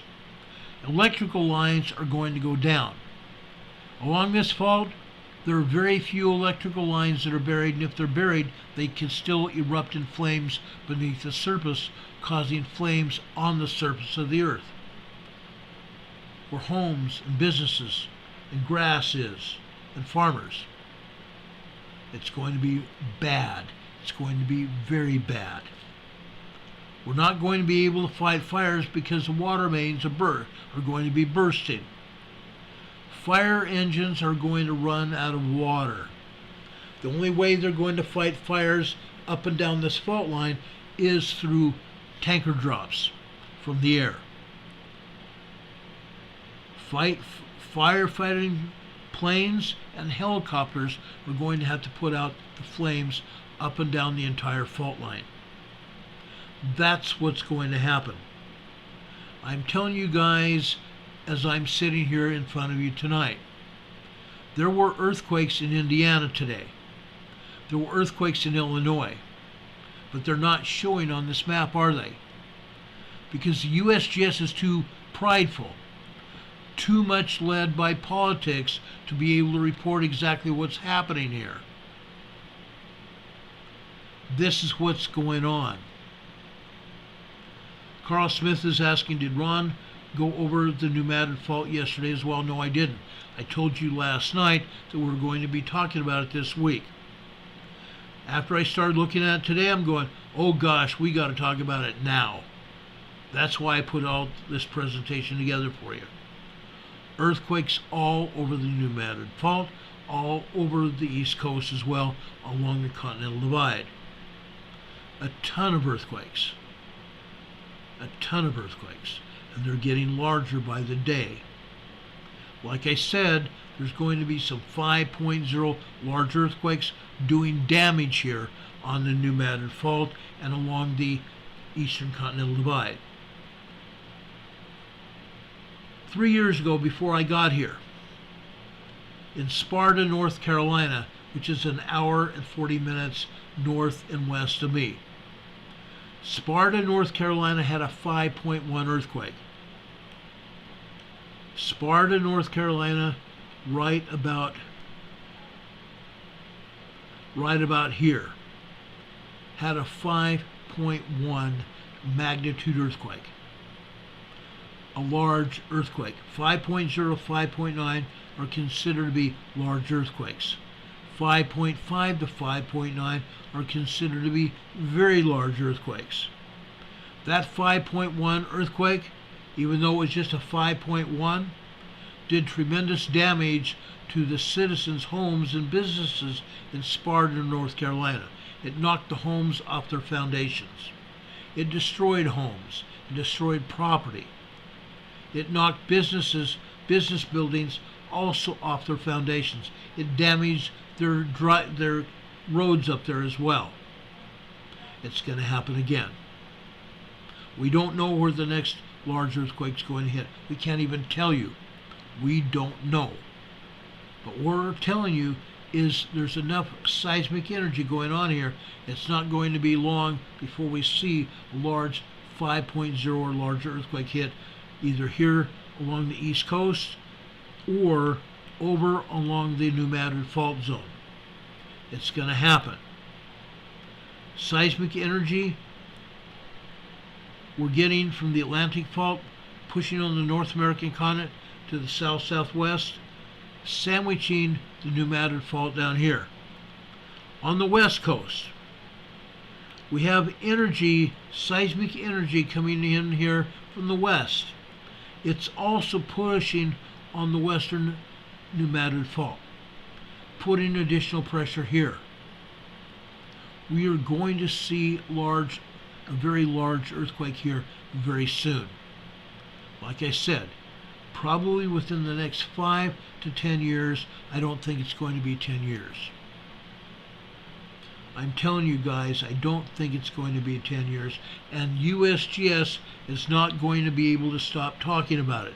They're going to have to address it sooner or later. Yes, they don't want, they're being told by the politicians, oh, don't say anything because we want to stay in power. The politicians want to stay in power. They're telling the USGS, don't say anything about what's going on. Why am I saying that? Because, folks, if the USGS, the United States Geological Survey, told the truth about what's going on, people would be leaving these frantic seismic areas. They would be leaving these big earthquake zones in a large manner. They'd be leaving going east and west. They don't want to be part of a very strong major earthquake that's going to kill massive amounts of people. There's probably going to the New Madrid fault, when the earthquake hits, will probably kill upwards of 5,000 people up and down the fault line. Up and down the fault line. People down in Louisiana are going to feel this earthquake. People to the west are also going to feel this earthquake. It's going to be a powerful earthquake. People to the east are also going to feel this earthquake, all the way up to Washington, D.C., and probably further north. It's going to happen. I can promise you. I can promise you it's going to happen. People are not just going to be inconvenienced, they're going to be killed and injured. That's why we're talking about this. I'm trying to get the information out. I'm trying to get the information out to you all. No matter if all is going to go. You can see earthquakes down here in southern Texas. Okay? Falls City, Texas. This is a 2.2 earthquake. They've been having 3.0s and 4.0s down here in Falls City, Texas a lot. A bunch of them. Going north, this earthquake is in west central Texas. USGS is reporting it as western Texas. It is west central Texas. You want to see what western Texas looks like? Over here. These earthquakes here. These are in western Texas. Up there was in west central. This is in western Texas here. Southwestern Texas. Toya, Texas. This is a 2.1 earthquake. Further west, right here. Guess what?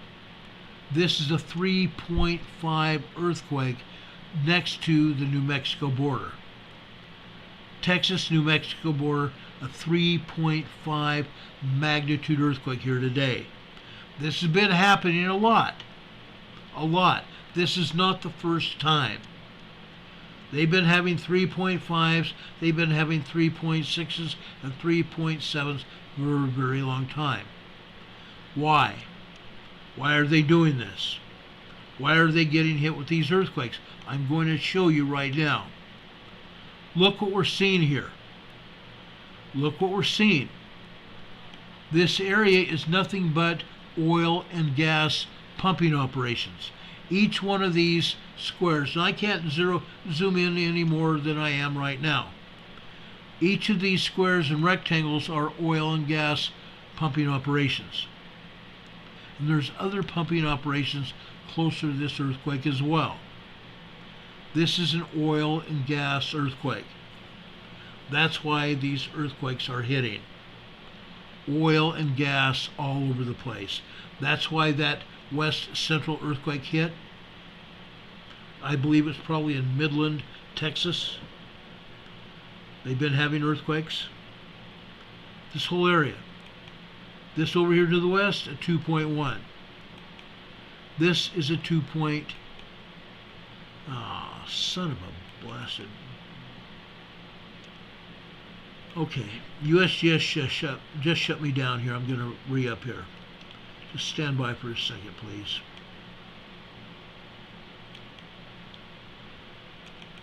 USGS does this to me almost every day when I use this earthquake map. They take it down. Okay, let's go back here. Western Texas right now. All these earthquakes are oil and gas quakes. Okay, a 2.6. Here's a 2.1. Further west, here's another 1.9, 2.0. All these are oil and gas quakes. Okay? We go west. We go west. What is happening over here on the west coast?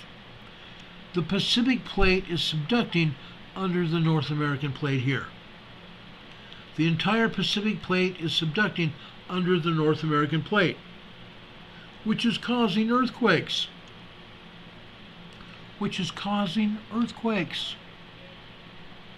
Okay? Over here in the southern Cascadia subduction zone region. This is a 2.8 earthquake 12 miles east of Petrolia, California. This is on the Mendocino Fault. On the Mendocino Fault. The Mendocino Fault is a fault line that takes over from this fault line out to the west. Okay? Out to the west. This is the Gorda Escarpment that takes from the coastline out to the west, the Gorda Escarpment. When it's on land here to the east, this is the Mendocino Fault. This is a 2.8 earthquake on the Mendocino Fault. That red line that goes north here from the Gorda Escarpment and also the San Andreas Fault, yes guys, the San Andreas Fault starts here in the southern end of the Cascadia subduction zone. This red line here runs all the way north past Washington and Oregon, alongside the coast of Washington and Oregon, but north of there, all the way up the coast of British Columbia, up towards Queen Charlotte Island, the Cascadia subduction zone. This is a hotbed. This has been a hotbed for a very long time. Now, just so you know, well, first let me show you this big red earthquake here. You need to know where this is, what this is, and why it's there. This is Lake Pillsbury, California. This is a 2.0 earthquake. This is in the mountains of California, guys. The mountains of California. Like I said, the Pacific Plate is subducting under the North American Fault here. Under the North American Plate. It's causing uprising. It's causing uprising. Not with Indians and militias and armies. It's causing an uplift. The fault is going underneath the plate, just like this. Underneath the plate. What happens when that happens? The Pacific Plate is taking a nosedive underneath the North American continent all the way towards the center of the earth. In doing so, it's putting pressure on the North American Plate here on my right hand. It's putting pressure on the North American Plate. It's causing mountain building. Mountain building. Okay? That's what's going on here. That's why we have this 2.3 over here in Pillsbury, California. That's why we have earthquakes here in the mountain region of California. It happens. In Oregon as well, in Washington as well, in Idaho. Yes, we have these big earthquakes in Idaho because the Rocky Mountains are also part of all of this. That's what's going on. Okay? Just so you know. Now, I'm going to back this out and show you something. I didn't mean to spend a lot of time talking about Cascadia, but I'm going to tonight. Because what's going on here on the west coast is going to affect the New Madrid Fault as well. It's going to happen. It happens every day. More and more pressures going across the entire North American continent out to the east from here. We have earthquakes over here in Washington, don't we? This one here is in Quilcene, Washington. Okay? This is over by the Puget Sound area. By the Puget Sound. We go south. We got another earthquake near Mount St. Helens. A 0.7 microquake, Mount St. Helens area. This is only 0.2 of a mile deep. I'm sorry, no, it's 5 miles deep. 5.2 miles deep over here beneath Mount St. Helens.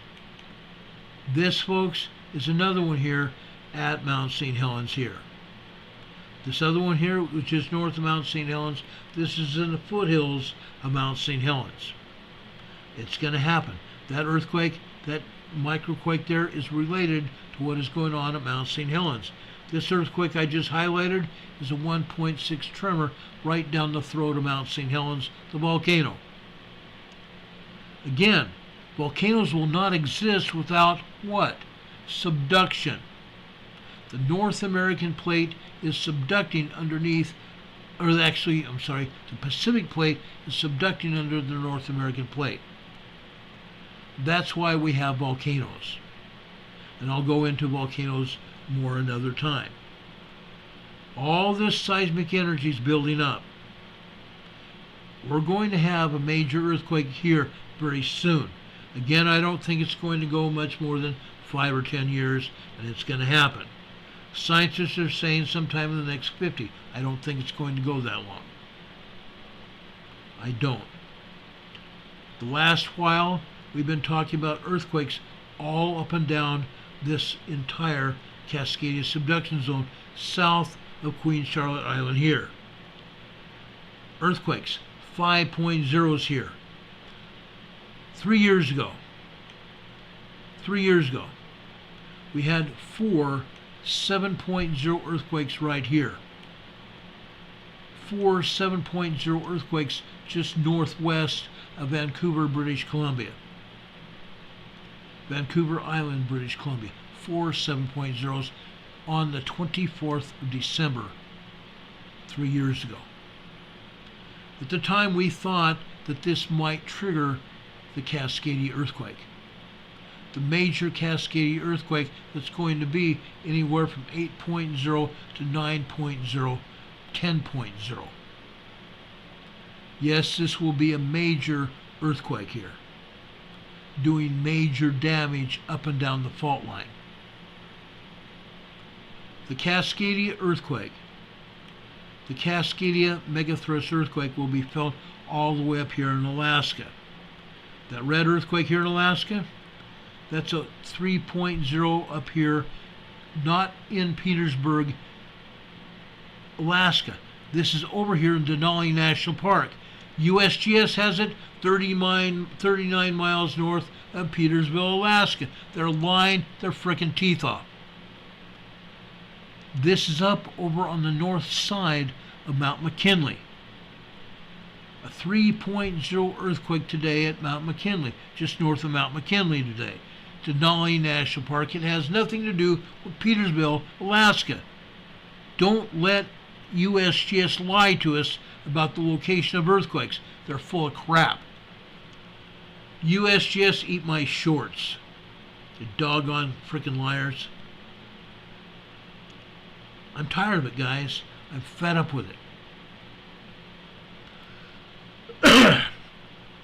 But folks, that Cascadia earthquake is going to erupt. Really. It's going to happen. It's going to destroy miles and miles of coastline. Miles and miles of coastline. Just the fault shifting itself, the shaking, is going to be devastating.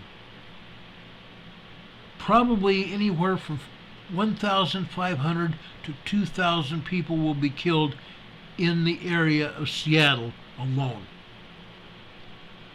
Just in the area of Seattle, Tacoma alone. Snohomish and other areas will be devastated. Oregon will be devastated. They're going to feel that 8, 9, 10.0 earthquake as well. They're very close to the epicenter of the earthquake. They're going to feel it. The Cascadia earthquake will be felt all the way down here into northern Mexico here. The Cascadia megathrust earthquake is going to be felt all the way down here into northern Mexico. Another red earthquake here over in the Salton Sea area, Imperial Valley. Nyland, California, 1.6 tremor. Guess what? This 1.6 tremor here was caused because man drilled into the volcano here, the Salton Butte volcano. They drilled into the upper magma chambers of this volcano to obtain steam to power turbines to generate electricity for Imperial Gas and Electric. Fact. Fact. That's why this earthquake hit. And there's probably 100 to 150 other earthquakes here as well. But they're just not telling us about them because they don't want us to know about it. Fact. Fact here. Okay? Folks, that earthquake is going to be felt all the way down here to northern Mexico. Why? Let me show you why. In 2020, Chris Goldfinger, who I believe is still alive, and I believe he's still the senior geologist at the University of Oregon, he met in San Francisco down here with a bunch of his colleagues all up and down the coast. Seismologists and geologists up and down the coast.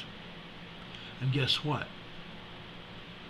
He put forth the hypothesis or theory that the Cascadia megathrust earthquake that happens way up here in Washington, off the coast of Washington up here, that energy is going to travel down the Cascadia subduction zone. And not just the Cascadia subduction zone, but this fault here, west of the fault zone. This is the Juan de Fuca fault. Somewhere between the Cascadia subduction zone and the Juan de Fuca fault is where this major 10.0 earthquake is going to happen. And between these two fault zones, and you can see where these fault zones go, they lead right back down here to the Gorda Escarpment and the San Andreas Fault here. This is called the Triple Junction. In 2020, Chris Goldfinger met at that convention in San Francisco right before Christmas. And he said that the Cascadia subduction zone earthquake may trigger the San Andreas Fault. Will probably trigger the San Andreas Fault. Scientists have thought for many years now, not just 2 or 3, but 5 or 10, or maybe 20 years now, that this is exactly what would happen.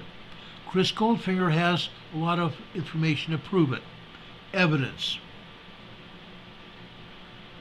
The Cascadia megathrust earthquake is going to be felt down here.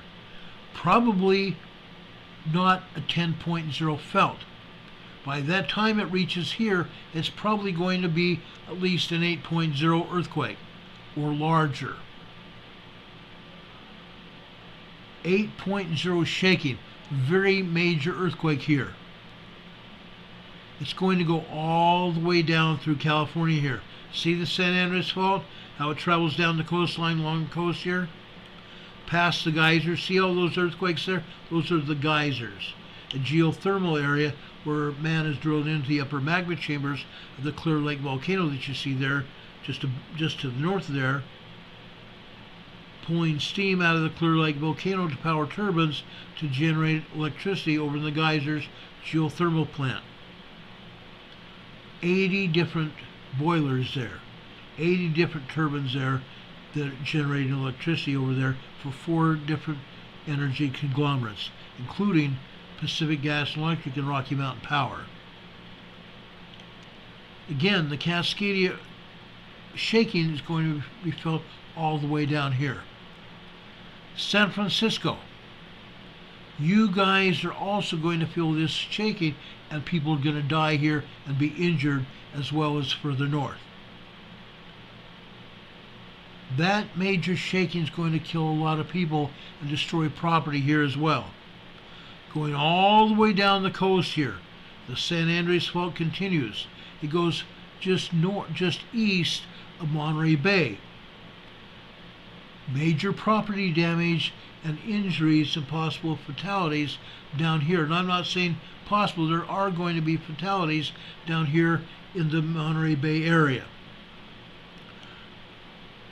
The Cascadia subduction zone continues south, doesn't it? All the way down here.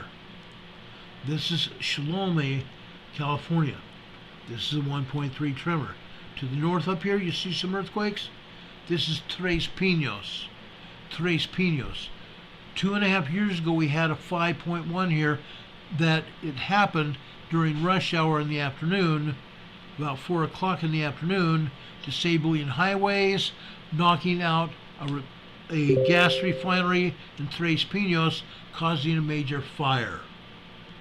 a pipe broke over there in the gas refinery, oil and gas refinery, and it caused a major fire at rush hour. A lot of damage from that large 5.1 earthquake at Tres Pinos. Seismic energy is going to continue down here in the San Andreas Fault area. Down here we see another earthquake here. This is Maricopa, California. It's a 1.3 tremor here. Down here we're probably going to see 6 to 7 magnitude earthquake energy here. Still major earthquake energy just north of Los Angeles, and that this energy is going to lock up here in Los Angeles. Again, people are going to be injured and killed here in Southern California, Los Angeles and San Diego. Again, we're talking about at least a major 7.0 earthquake down here in Southern California. 7.0 shaking here in Southern California. Over here, this is Encino, California. We had reporting shaking near Ojai, California.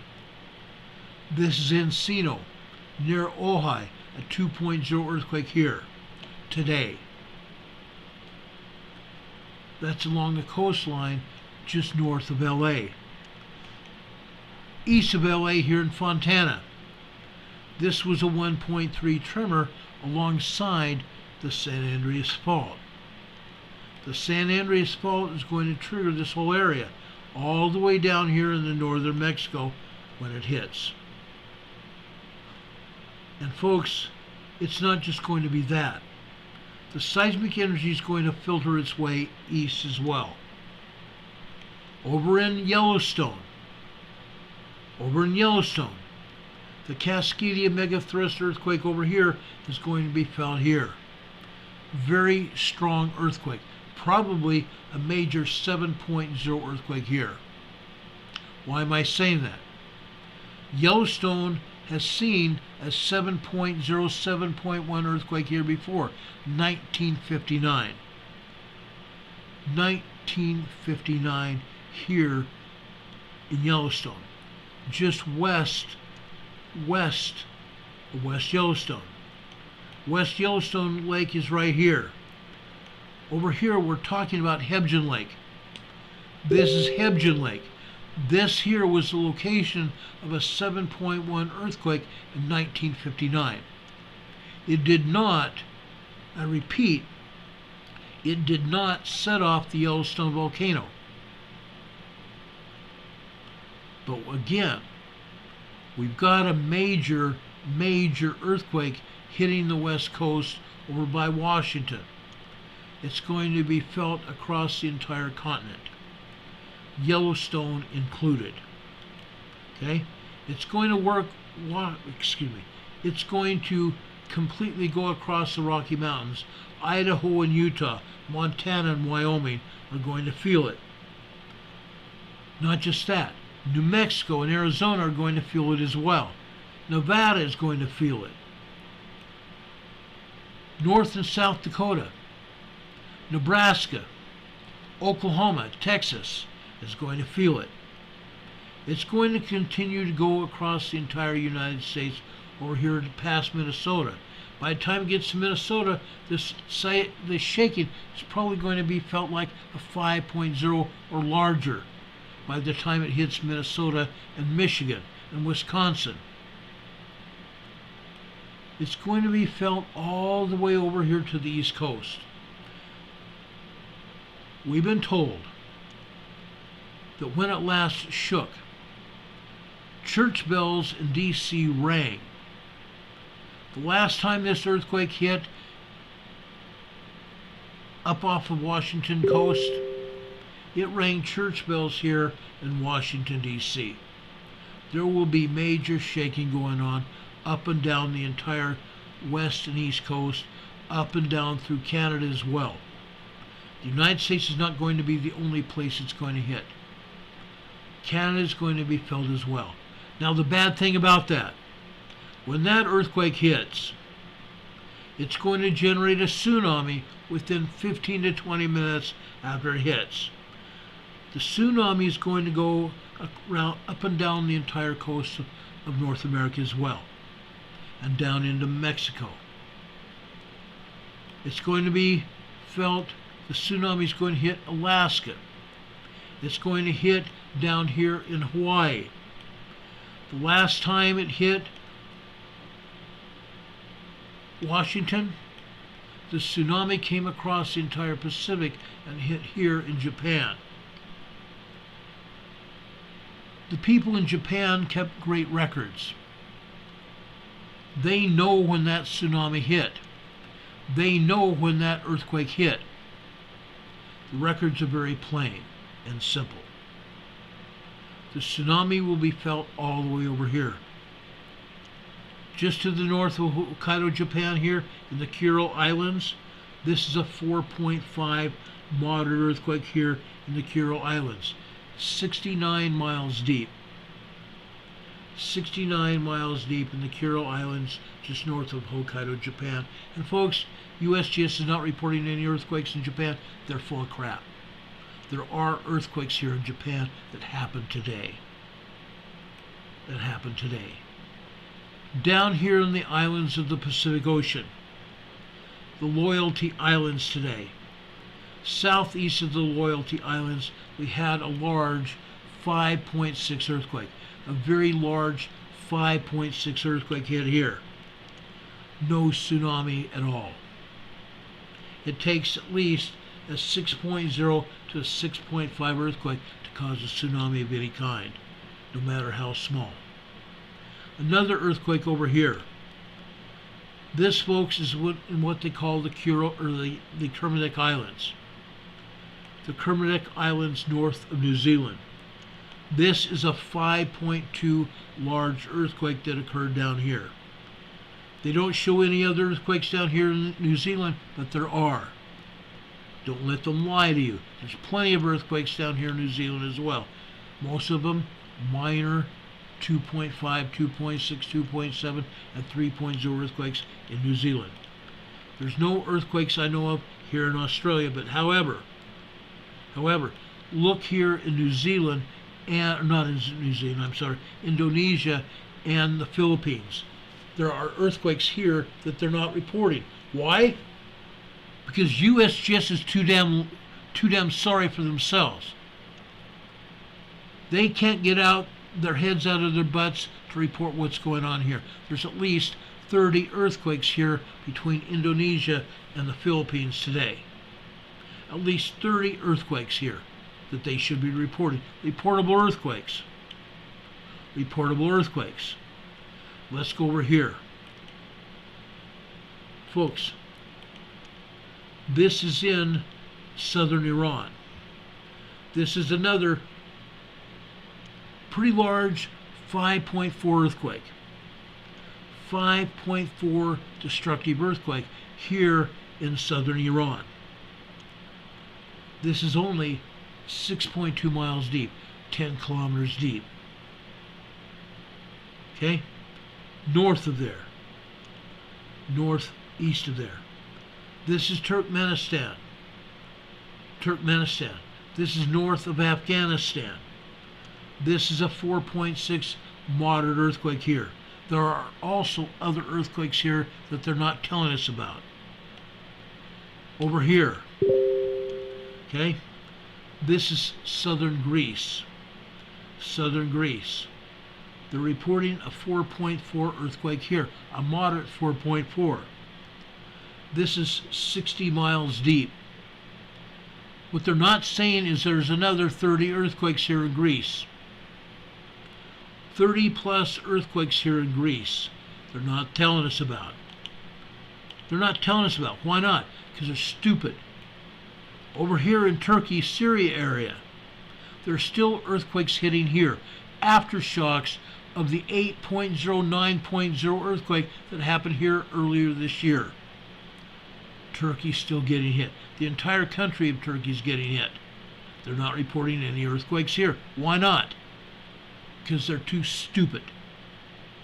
Yeah. Earthquakes here in Italy. Italy, not reporting. Earthquakes over here in Europe, not reporting. Not reporting. France, not reporting. Austria, Germany, not reporting. Switzerland, not reporting. Spain, earthquakes here in Spain today, not reporting. Not reporting. Between Spain and Morocco, east of the Strait of Gibraltar, there's 4 or 5 earthquakes here. They're not reporting. Not reporting. Why not? There's over 800 earthquakes worldwide. They're not reporting. Not reporting. They're showing 3 earthquakes here in South America. There's over 25 earthquakes here in South America. They're not reporting them. Down here, at the border area of Argentina and Chile, Barrancas, Argentina. This is a 4.4 earthquake here. It's in the Andes Mountains here in South America. In the Andes Mountains of South America. This, folks, is 118 miles deep. This is still not that deep of an earthquake. We've had 300 miles deep before. This is a fairly shallow quake. Okay? Further north along the coastline of Chile. This is near Coquimbo, Chile. This is a moderate 4.7 earthquake. This is only 9.5 miles deep. The only other earthquake that we're showing here is a 4.3 near the border area of Argentina and Chile here at Salta, Argentina.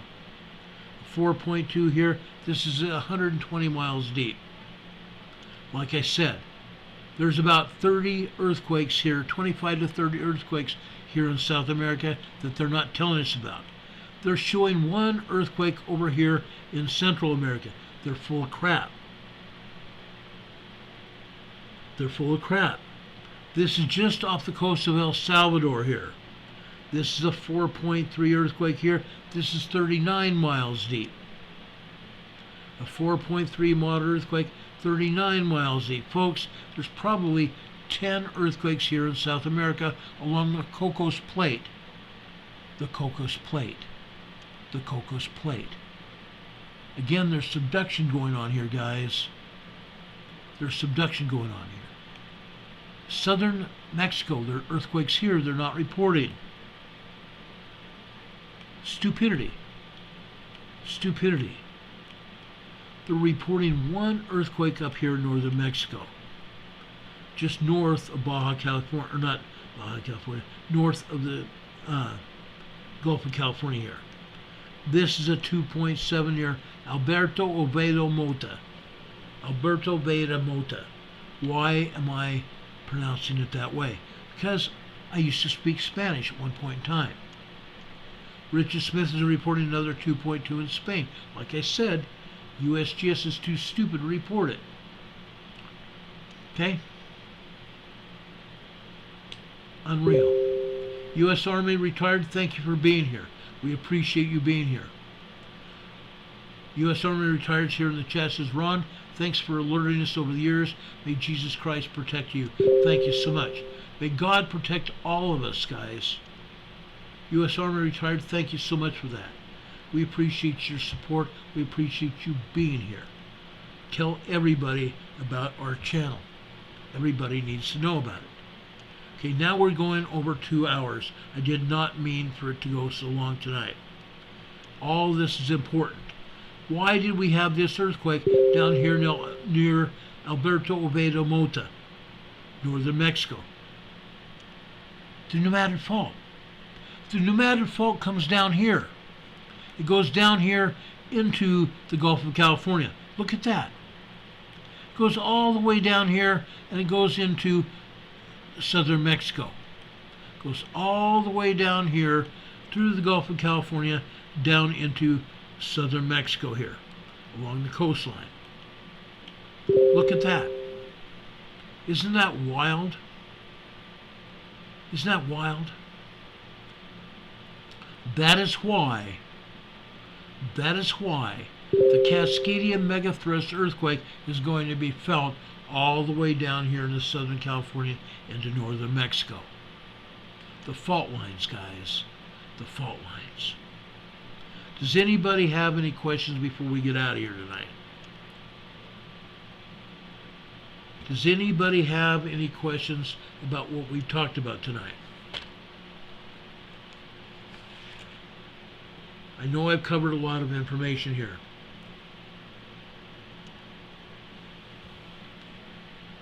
Now, folks, in the last few weeks, during our Sunday school classes, we've been talking about putting on the full armor of God. There's a reason for it. Because our world is changing in such a way that it is changing in such a negative way, we all need to gird up our loins, gird up our bodies, and put on the full armor of God to protect ourselves.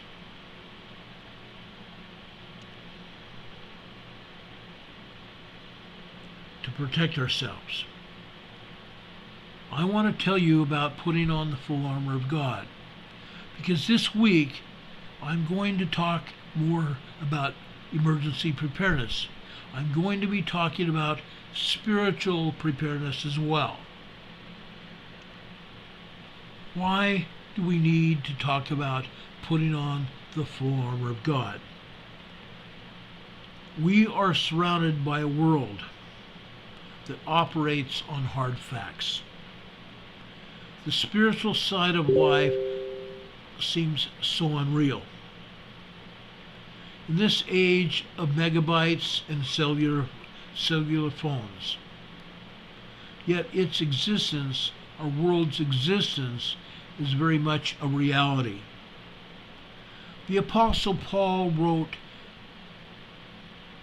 in the Corinthians, the Thessalonians, to the Ephesians, the Colossians. He wrote about putting on the full armor of God. He wrote to the Ephesians church, warning them about the enemy of their faith. Warning them about the enemy of their faith. A foe that must be fought on a spiritual battlefield. Paul uses the term powers of this dark world to aptly describe Satan's forces. To Paul, this battle was not a mini series like we see on TV or a best-selling novel. It was a real struggle grounded in truth. That's why I talked about truth at the beginning of this program tonight. Truth. It was a real struggle grounded in truth. Fear was not an issue to the apostles, but deception was. Paul's instruction to the Ephesians church was to be aware of the devil's schemes, to stand strong against the one who desired to destroy their lives, to destroy their life examples, which was familiar to his audience, the Ephesian church. The Roman army and its armor.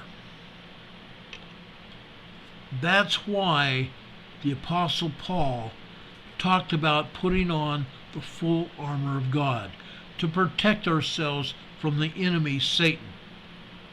The enemy is all around us. The enemy is not going to stop until the enemy has destroyed a lot of people. There are two forces here. There are two forces against us here. One is actually for us, the other is against us. Christ is our elder brother. Christ is our Savior. The Lord sent us here to this earth. Yes, we lived before we came to this earth. The Lord sent us here to this earth, and we promised him that we'd make sure that we would return to our Father in heaven. We promised the Lord that we would seek him out and follow his example and be like him. We came to this earth, were born of goodly parents. Our parents, for the most part, taught us about the gospel of Jesus Christ or gave us an opportunity to learn, which we did. Things are happening now, and it's getting worse and worse and worse. I thought I was tempted by Satan back when I was a young man. That temptation and that battle is ever increasing even till now. It's getting worse. Our world is being destroyed by Satan. Our world is being destroyed around us because we have enemies around us. Some of these enemies have armor that's very strong. Some of these enemies are hell-bent on destroying us. Why am I talking like this? Why am I being so serious right now? Because our very existence depends on us being able to fight Satan and being able to fight all the arrows and rocks of our generation. It's going to happen. It's happening in front of us today. Armies of Satan are all around us with rocks and stones, swords, and great big huge military vehicles that could destroy us. What are we doing about it? What are we going to do about it? I want everybody within the sound of my voice to stand up. Stand up for truth. Stand up for righteousness. My gosh, man, women, stand for something. A man named Gordon B. Hinckley years ago wrote a book called Stand for Something. We need to stand up and be counted. We need to stand up and put our best foot forward. We need to stand up for that which is right, truth and righteousness. It doesn't come easily, but it can come to us. I'm here to tell you that God loves us. Jesus Christ loves us. Satan doesn't care about us. He cares about himself. I'm asking all of you to pray to God, to gain strength from him. Pray and ask for humility. Pray and ask for strength. Pray and ask for the things that you stand in need of, because the Lord will bless you. I promise you that. I promise you that. Brothers and sisters, I've got an unusual ending to this program tonight. I've got a special musical number that I want you to hear. This is by a children's choir. It's called A Child's Prayer. I want you to take word from that music and apply it to your lives. You will be blessed. I'm sure this music will touch you as it has touched me. May God be with you this day and always. May God bless us to be able to know what is right and what is wrong. I'm telling you, brothers and sisters, the Lord is here with us. I know that for a fact. I know that for a fact as I'm sitting here before you tonight.